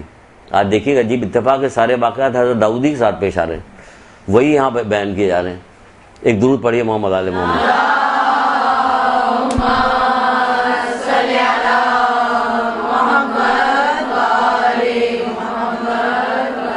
جو لوگ اندر داخل ہوئے 10 آدمی آئے اندر، کہا کہ ہم ملاح ہیں، ہم بھی کشتی میں بیٹھے ہوئے چلے جا رہے تھے، اچانک تیز ہوائیں چلنے لگی، ہماری کشتی میں سوراخ ہو گیا، ہم ڈر گئے کہ قریب ہی ہے کہ ہم مر جائیں گے۔ ہم لوگوں نے اللہ تعالیٰ سے دعا کی کہ پروردگار ہم ساتھ خیریت کے اگر اتر گئے تو ہم سب 100 دینار جو ہیں ہم سارے کے سارے جو ہیں اللہ کی راہ میں صدقہ کر دیں گے۔ دیکھیں وہی صدقے والی بات آ گئی تو ہم نے کہا اس سے ملا دیتے ہیں، صدقہ کر دیں گے۔ تو پھر ایسا ہوا کہ ابھی یہ ماجرا ہو ہی رہا تھا کہ اوپر سے ایک پرندہ گزر رہا تھا، اس کی چونچ سے ایک لال سی کپڑے کی تھیلی گری جس میں بہت سارا اون کا کپڑا بنا ہوا سارا تھا۔ تو ہم لوگوں نے کیا کیا کہ اسی سے اس سوراخ کو بند کر دیا اور ہوا بھی رک گئی۔ تو جب ہم پار لگ گئے تو یہ 100 دینار 10 آدمی جو تھے وہ لے کے آئے تھے کہ یہ لے لیجئے، کسی مستحق کو دے دیجیے گا۔ تو حضرت داؤد نے اس عورت سے کہا کہ تیرا پروردگار خشکی تری میں تیرے ساتھ جو ہے تجارت کر رہا، تو جو ہے بدگمانی کر رہی اس کے ساتھ۔ تو یہی سلسلہ تو ہمارا بھی ہوگا، ہر حال میں ہمارے لیے بھلائی چاہتا، ہر حال میں ہمارے لیے بھلائی چاہتا، ہم اپنے پروردگار کی نافرمانی کر رہے ہوتے، اس کے فیصلوں پہ راضی نہیں ہوتے۔ میری بہنوں، میری بچوں، اللہ تعالیٰ سے ہمیں دعا کرنا چاہیے کہ پروردگار تو اپنے ہر فیصلے پہ راضی رکھ، اس راضی رہنے کے لیے ہمیں علم حاصل، جب تک ہم علم حاصل نہیں کریں گے، ان کے کلام نہیں پڑھیں گے، ہم جانیں گے نہیں، ہم کبھی راضی نہیں رہ سکتے۔ ہم ہمیں بے چین رہیں گے، کیوں کہ ہم حب دنیا میں گرفتار ہیں، ہم دنیا کی محبت میں گرفتار ہو گئے، جس کی وجہ سے ہمیں دنیا جو ہے وہ کہتے نہیں کہ دنیا، مولا کہتے ہیں یہ اس سانپ کی مانند ہے کہ جو دیکھنے میں بڑا خوبصورت ہے لیکن اندر اس کے زہر بھرا ہوا ہے۔ تو یہ دنیا بھی بالکل ایسے ہی ہے۔ رسول اللہ کہتے ہیں یہ دنیا ہاروت و ماروت سے زیادہ جادوگر ہے، یہ جادو کر دیتی ہے، انسان کو معاف کر دیتی ہے دنیا۔ تو آپ اپنی آنکھوں سے لوگ دیکھ رہے ہیں روزانہ کے، آپ اخبار یا ٹی وی آپ دیکھیں تو پہلی چیز یہی بیان کی جاتی ہے، کیا کہ قتل قتل قتل قتل، آدھا دھڑ ملا، ایک عورت کا لڑکی کا آدھا دھڑ ملا، آدھا دھڑ غائب، تو آدھا دھڑ ملا، آدھا دھڑ غائب ہو گئی، ان کا قتل ہو گیا۔ ہر وقت قتل و غارت گری ہوتی رہتی، پھر بھی ہم اسی دنیا میں، پھر ہم آخرت کی طرف کیوں نہیں دل لگاتے؟ پھر کہ جب ہمیں یہاں رہنا ہی نہیں ہے اور ایسا معاشرہ ہو گیا تو پھر کیا کریں کہ تو پھر آخرت کی طرف دل لگاؤ، آخرت کی چلو وہیں دل لگاتے، وہی سارا کام کرتے۔ بہرحال تو صدقے کی بات ہو گئی۔ پھر آگے بڑھتے ہیں، فرماتے ہیں مولا مشکل کشا حضرت علی،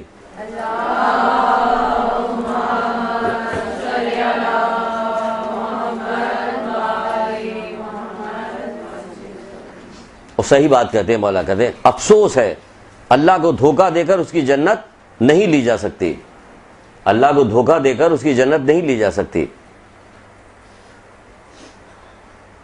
اور بغیر اس کی اطاعت کے اس کی رضامندی حاصل نہیں کی جا سکتی، بغیر اس کی اطاعت کے اس کی رضامندی حاصل نہیں کی جا سکتی۔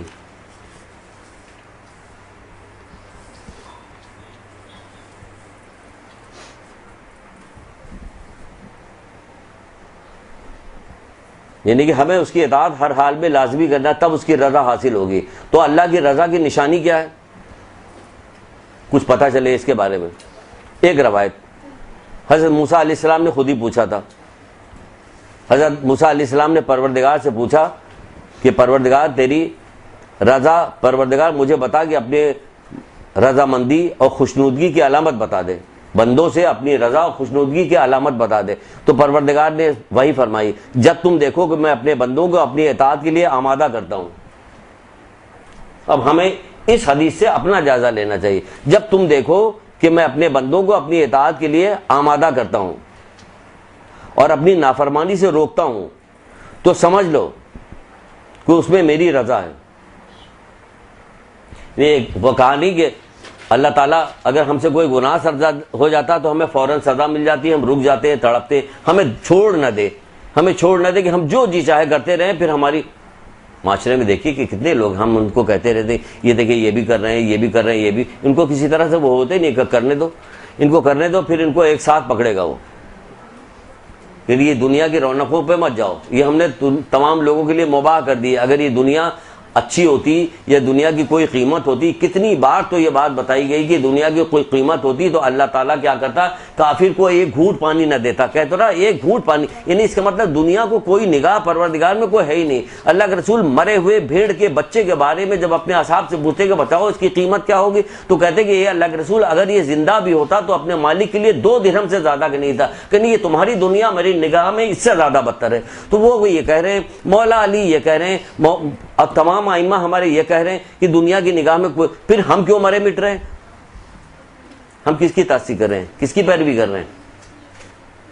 اگر دنیا میں کوئی کام میں عروج کرنا ہے، ہمیں عروج کی طرف جانا ہے، بڑا کام کرنا ہے، تو یہ بڑا کام کیوں نہیں کرتے کہ جو انبیاء کا کام تھا اس کام میں کیوں نہیں لگ جاتے؟ یہی سب سے بڑا کام ہے۔ اچھا پھٹی چپل پہننا پڑے، پھٹا کپڑا پہننا پڑے، جبکہ ایسا آپ کے ساتھ نہیں ہو رہا، وہ آپ کی حیثیت دیکھتا ہے، آپ کی برداشت دیکھتا ہے، تو اسی حساب سے کام کرتا ہے۔ سارے کے سارے لوگوں کو غریب تھوڑی کر دے گا، اللہ بھی تو جان رہا ہوتا، دیکھ رہا ہوتا، لیکن نہیں، ایسا نہیں کرتے۔ تو پوچھا ہے کیا کہ تم دیکھو کہ میں اطاعت کے لیے آمادہ کرتا ہوں، اپنی نافرمانی سے روکتا ہوں، تو سمجھ لو کہ اس میں میری رضا ہے۔ پھر اللہ تعالیٰ اپنی مخلوق کی رضا خوشنودگی کی علامت یہ بھی بتاتا ہے کہ ان کے نرخوں کو سستا کر دیتا ہے، یعنی چیزیں ان کے یہاں سستی ہو جاتی ہے، حکمران ان کے عادل ہوتے ہیں، حکمران عادل ہوتے ہیں۔ اور غضب کی نشانی کیا ہوتی ہے؟ الٹا ہو جاتا ہے، حکمران ظالم ہو جاتے ہیں اور اشیاء مہنگی ہو جاتی ہے۔ تو آج کس چیز کی نشانی دیکھنے میں آ رہی ہے؟ کیونکہ ہر وقت نافرمانی ہو رہی ہے، ہر وقت نافرمانی ہو رہی، تو ہمیں پروردگار کی رضا پہ راضی رہنا چاہیے، اور اس کے لیے پروردگار سے دعا بھی کرنا چاہیے کہ پروردگار ہمیں اپنی مرضی کے مطابق راضی رہو۔ ایک حضرت داؤد سے، دیکھیں ہم نے کہا آج حضرت داؤد کی باتیں بہت آ رہی ہیں، حضرت داؤد سے ہی پروردگار نے فرمایا۔ اس میں ذرا سا تھوڑا سا ٹائم ہے، جلدی جلدی ہم بتا دیتے، 5 منٹ زیادہ بھی لے لیں گے تو کوئی حرج نہیں، کیونکہ ہم آئے 5-10 منٹ دیر سے، کوئی حرج نہیں۔ حضرت داؤد سے پروردگار نے کہا کہ اے داؤد، میں نے جنت میں ایک جنت اس طرح کی بنائی کہ جس کی 1 اینٹ سونے کی ہے، 1 اینٹ چاندی کی ہے۔ ذرا سنیے گا آپ، کوئی تعجب کی بات نہیں سننے کے بعد، مطلب کیا تعجب ہوتا، اتنا چھوٹا سا گردہ آپ کے پیٹ میں لگا ہوا ہے، کوئی آواز نہیں آ رہی، کچھ بھی نہیں ہے، فرما بردار ہو، نافرمان ہو، بادشاہ ہو، فقیر ہو، جانور ہو، کوئی بھی ہو، وہ اپنا کام، وہ گردہ کام کر رہا ہوتا، کہیں کوئی آواز آتی، کہیں سنائی، اور وہی ڈائلیسس مشین کے پاس چلی جائیے تو دیکھیے کیا ہو رہا، جو گردہ جیسی بنائی جا رہی ہوتی کہ صاف ہوگا، تو حیرت نہیں ہوتی، دیکھیے واہ پروردگار تو نے سب کے لیے عام کر دیا۔ تو پھر اگر اللہ تعالیٰ کوئی بات آخرت کی بتا رہا ہے، اس میں تعجب کہ ہمیں دنیا ہی میں دیکھنے کے بعد حیرت ہونی چاہیے کہ یہ ساری چیزیں ہماری آنکھوں کے سامنے موجود ہے اور ہمیں تعجب کچھ بھی نہیں۔ جب آخرت کی بات بتائی جاتی ہے تو فوراً بے یقینی اور تعجب شروع ہو جاتا ہے۔ اپنے ایمان کا جاتا ہے، راضی کیجئے، ذکر پروردگار اتنا زیادہ کیجئے، اللہ تعالیٰ کی اتنی عبادت کیجئے کہ آپ کو راضی کر لے۔ اس کے لیے دعا بھی کرنا چاہیے، پروردگار تو مجھے راضی کر، میرے دل میں یقین پیدا کرے۔ یقین پیدا کرنے کے جو سورسز ہیں، جو طریقہ کار ہیں، اس کو اپنائیے، ہر چیز کے بارے میں پوچھیے کہ ہم کو فلاں دن فلاں جو ٹیچر آئے لکھ کے دیجئے کہ ہم کو اس باب کے اوپر، اس چیز کے اوپر ہمارا درس ہونا چاہیے کہ اس چیز میں ہمارے اضافہ ہو جائے۔ ہم تو صرف آپ کو اشارہ دے کے جاتے ہیں، علماء آتے ہیں پھر آپ کو بتاتے ہیں، ہم کو آپ کو اشارہ دیتے ہیں، یوں کہا جائے بھڑکا رہے ہیں آپ کو، تاکہ علماء سے سوال کریں. کیسے کیسے سوال کسی زمانے میں ائمہ سے لوگ کیا کرتے تھے اور کتنی بہترین جواب ملتا تھا جس سے علم حاصل ہوتا تھا. آج نہ کوئی سوال کرتا نہ کوئی علم حاصل ہوتا, کچھ بھی نہیں ہوتا, سب ویسے کے ویسے معاملہ. تو بہرحال وہ فرماتے ہیں جنت میں ایک اینٹ سونے کی ہوگی, ایک اینٹ چاندی کی ہوگی, چھت اس کی زمرد کی ہوگی. اتنا بڑا زمرہ آج کے دور میں, اتنا بڑا زمرہ اگر صحیح ہے اصلی ہے تو ایک تو ملے گا نہیں آپ کو, جعلی, ہر چیز جعلی ہے. کیا چیز جعلی نہیں ہے اس دور کے اندر, ہر چیز ملے گا تو آپ سمجھیے کتنے ہزار روپے کا ہوگا. اصلی بہترین زمرد جو ایک کوالٹی کے, اور جنت میں جب چھت زمرد کی ہوگی تو کیا وہ بھی کوالٹی کی ہوگی. دنیا بنائی گئی ہے نقصان کے لیے, آخرت نقصان کے لیے تھوڑی بنائی. تو کہا کہ چھت اس کی زمرد کی ہوگی, گارا یاقوت کا ہوگا. گارا سمجھتی ہیں جو مسالہ ملایا جاتا ہے جس سے اینٹ کے اوپر ایک اینٹ رکھی جاتی ہے, گارا جو ہے یاقوت کا ہوگا. اور اس کی یاقوت کی مٹی اس کی خوشبودار کستوری کی ہوگی. کستوری ہرن کی ناف سے نکلنے والی ایک خوشبو ہوتی ہے, اس کو کہتے ہیں کستوری خوشبو, مشک و عنبر جو کہی جاتی ہے وہ ساری چیزیں ہو گیا. اور اس کی جو پتھر اس کے ہوں گے وہ لولو کے ہوں گے, موتی اور لولو کے اس کے پتھر ہوں گے. اور اس کے رہنے والی جو ہوگی حوریں ہوں گی. اے داؤد کیا تمہیں خبر ہے یہ میں نے کس کے لیے بنائی ہے؟ آپ بتائیے کس کے لیے بنائی ہوگی. نہیں یہ تو موٹا نہیں, بتا دو. اگر ہم کو اتنا سنایا جاتا ہم سے پوچھا جاتا تو بتا دو, ہم بھی نہیں سکتے تھے کیا ہے, کیونکہ بہت ساری چیزیں ہیں. لیکن یہاں پہ پروردگار کیا کہہ رہا ہے, یہ تو جب تک پڑھیں گے نہیں, جانیں گے نہیں, وہ حدیث دیکھیں گے نہیں, تب تک نہیں پتہ چلے گا. بہت ساری چیزیں اللہ کے رسول بھی بہت ساری چیزیں اسی طرح پوچھا کرتے تھے لوگوں سے, وہ جواب دیتے کہ نماز ہوگا, روزہ ہوگا, جہاد ہوگا. تو اللہ کے رسول کہتے تھے تم نے جو کچھ کہا سب اپنی جگہ پہ صحیح ہے, لیکن جو میں نے پوچھا تھا وہ جواب نہیں ہوا. تو اسی طرح یہاں پہ جو اللہ تعالیٰ کہنا چاہتا ہے وہ نہیں ہوا. تو حضرت داؤد خود کہہ رہے ہیں کہ پروردگار, خود کہہ رہے ہیں کہ پروردگار معلوم نہیں. تو حضرت داؤد نے کہا معلوم نہیں تیری عزت کے قسم پروردگار. تو اللہ تعالیٰ نے فرمایا, کیا فرمایا؟ اللہ فرمایا میں نے یہ تیار کی ایسے لوگوں کے لیے جو مصیبت کو نعمت اور نعمت کو مصیبت جانتے ہیں. جو مصیبت کو نعمت اور نعمت کو مصیبت جانتے ہیں. تو جب مصیبت پڑتی تو کیا ہوتی, چھوٹی سی مصیبت لے لی, مصیبت پڑتی, بیمار پڑ گیا بچہ, بخار آ گیا, 2 دن بعد ٹھیک ہو جائے گا, ڈاکٹر کے علاج. لیکن کیا ہوا, وقتی طور پر ماں باپ پریشان ہو گئے تو کیا کرتے ہیں, فوراً دعا کرنے لگتے ہیں, تسبیح پڑھنے لگتے ہیں, سورہ پڑھنے لگتے ہیں, صدقہ نکالنے لگتے ہیں. تو یہ نعمت بنی کہ نہیں نعمت بنی, کہ ہم نے اس کے تھرو کیا کام کروایا, پروردگار نے کیا کام ہم سے لے رہا. ہم دیکھیں صدقہ کر رہے ہیں, دعا کر رہے ہیں, اللہ سے مناجات کر رہے ہیں, اور اس وقت اگر کوئی کھیل تماشے کے لیے بھی کہا جائے تو ہم اس پر رکے ہوئے ہیں. یعنی کسی نافرمانی, وہ عادی نافرمان, کہتے آپ برتھ ڈے پارٹی وہاں چلا کہ نہیں ہم نہیں جائیں گے, بچے کی طبیعت نہیں ٹھیک ہے ہم نے, تو اس گناہ سے بھی آپ بچ گئی جہاں جا کے بے پردگی ہونے والی تھی, گانا بجانے وانے.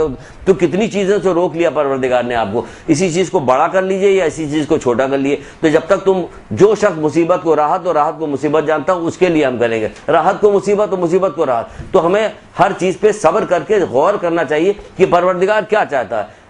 موسیٰ جانے لگے, حضرت موسیٰ مناجات کے لیے, تو اپنے نیچے ساتھی کو چھوڑ کے چلے گئے کہ پروردگار اس کی حفاظت کرنا چاہے. وہاں سے پلٹ گیا, دیکھا ایک شیر چیڑ پاڑ کے کھا گیا. تو ان کو کہا پروردگار تجھ سے زیادہ حفاظت کرنے والا کون ہو سکتا ہے.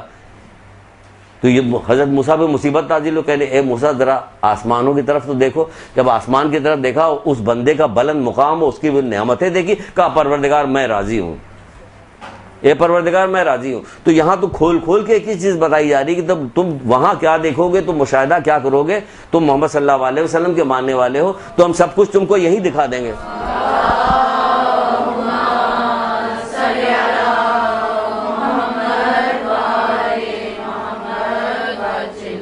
اور جو نعمتیں دی جاتی ہیں, نعمت کو مصیبت کیوں جا رہی ہے. نعمت ہوتی ہے تو کیا ہوتی ہے, آخری فقرہ, نعمت مصیبت کیسے بنتی. نعمت کے ذریعے سے اللہ تعالیٰ کی جو نعمت اللہ تعالیٰ زیادہ زیادہ دیتا تو پھر لوگ نافرمانی کرنا شروع کر دیتے, مست ہو جاتے ہیں, کھو جاتے ہیں اسی میں, پھر ہر چیز بھول جاتے ہیں. بہت زیادہ نعمتیں جن کے پاس فراوانی ہوتی ان کو کہاں کوئی چیز یاد رہتی. اس طرح سے پابند تھوڑی ہوتی جس طرح. تبھی تو اللہ کے رسول نے کہا تھا میری امت کے عظیم لوگ وہ ہیں جو, اس سے مطلب بار بار اس کلاس میں آنا پڑے گا. بتا چکے ہیں, سنا چکے ہیں, ہم یہ ڈر کے آتے ہیں کہ بھائی جو کچھ بتا چکے ہیں اس سے تو آگے ہمیں بات کرنی ہے. میری امت کے عظیم ترین لوگ وہ ہیں جو نہ اتنے دولت مند ہیں کہ گمراہ ہو جائیں, نہ اتنے غریب ہیں کہ بھیک مانگیں. انہیں درمیانی لوگ دیکھا, تو جن کو نعمتوں کو بہتات جن کو ہو جائے گے وہ کون لوگ ہوں گے, ہلاک ہو جانے, ہلاک ہونے والے لوگ ہیں. کیونکہ وہ نافرمانیاں بہت کرنے لگتے ہیں, کھو جاتے ہیں, اطمینان میں آ جاتے ہیں. ہمارے پاس پیسے کی کمی ہوتی ہے یا کسی اس میں رہتے تو ہم اطمینان نہیں، جب اطمینان نہیں ہوتی تو ہر وقت ڈرتے ہیں، جب ڈرتے ہیں تو اللہ تعالیٰ سے ہر وقت مناجات کرتے رہتے، ہر وقت اس سے مدد طلب کرتے رہتے، صدقہ خیرات کرتے ہیں، نماز روزے کی طرف وہ رہتے، وہ تو گھومنے میں لگے ہوئے، دوسرے کام میں لگے ہیں، پیسے والے جتنے لوگ ہیں آپ دیکھیے کہ وہ بہت زیادہ ویسے رہتے ہیں، اس میں نہیں رہتے۔ میری امت کے عظیم لوگ وہ ہیں جو نہ اتنے دولت مند ہیں کہ گمراہ ہو جائیں، اور نہ اتنے غریب ہیں کہ بھیک مانگیں، تو یہ عظیم لوگ کہا گیا۔ تو یہ عظیم لوگ ہیں، اس میں تبھی تو کیوں ہم مصیبت راحت ہے کہ ہم نیکی کی طرف جا رہے ہیں، اچھے کام کر رہے ہیں، دعا کر رہے ہیں، مناجات کر رہے ہیں، اللہ تعالیٰ سے لگے ہوئے ہیں، بہت بری اور فضولیات سے ہم بچے ہوئے ہیں، تو یہ راحت ہے۔ ان کے لیے یہ جنت تیار کی گئی، آپ کے لیے جنت تیار کی گئی۔ آپ کو تو ایسے بھی بہت ساری مصیبتوں میں اللہ تعالیٰ نے ویسے بھی گھیرا ہوا، چاہے وہ نیکوکار ہو، چاہے بدکار ہو، چاہے امیر ہو، چاہے غریب ہو، آپ کو ایک مصیبت میں ڈالا ہوا ہے کہ تم محمد آل محمد سے محبت کرتے ہو تو تمہارے پاس مصیبت تو آئے گی، تم ہر طرح سے تم کو الزام لگایا جاتا ہے، ہر طرح سے تم کو برا بھلا کہا جاتا ہے، سب کچھ ہوتا ہے، ہر وقت آپ کے اوپر خوف کی ایک تلوار لٹکی رہتی ہے، سب کچھ ہو رہا ہوتا ہے نا۔ اس کے باوجود بھی اگر ہم غفلت کریں تو بھائی اللہ تعالیٰ تو کہے گا نہیں کہ ہم نے تو تمہیں ہر طرح سے یہ چاہا تھا کہ تمہارا رخ جو ہے آخرت کی طرف رہے، لیکن اس کے باوجود تم غافل رہے، تو اب تم کیے کرائے کا نتیجہ بھگتو، جبکہ تمہاری بہت سارے لوگ شفاعت کرنے والے بھی ہوں گے، لیکن کتنے دن بعد شفاعت ہوگی یہ خبر نہیں، کیونکہ ہر آدمی کی شفاعت الگ الگ طریقے سے الگ الگ دنوں میں ہوگی۔ تو اللہ تعالیٰ ہمیں محفوظ رکھے اس بات سے کہ ہم اس کی نافرمانی کریں اور اس کی رضا میں راضی نہ رہیں۔ دعا میں یاد رکھیے گا۔ السلام علیکم ورحمۃ اللہ وبرکاتہ۔ درود پڑھیے محمد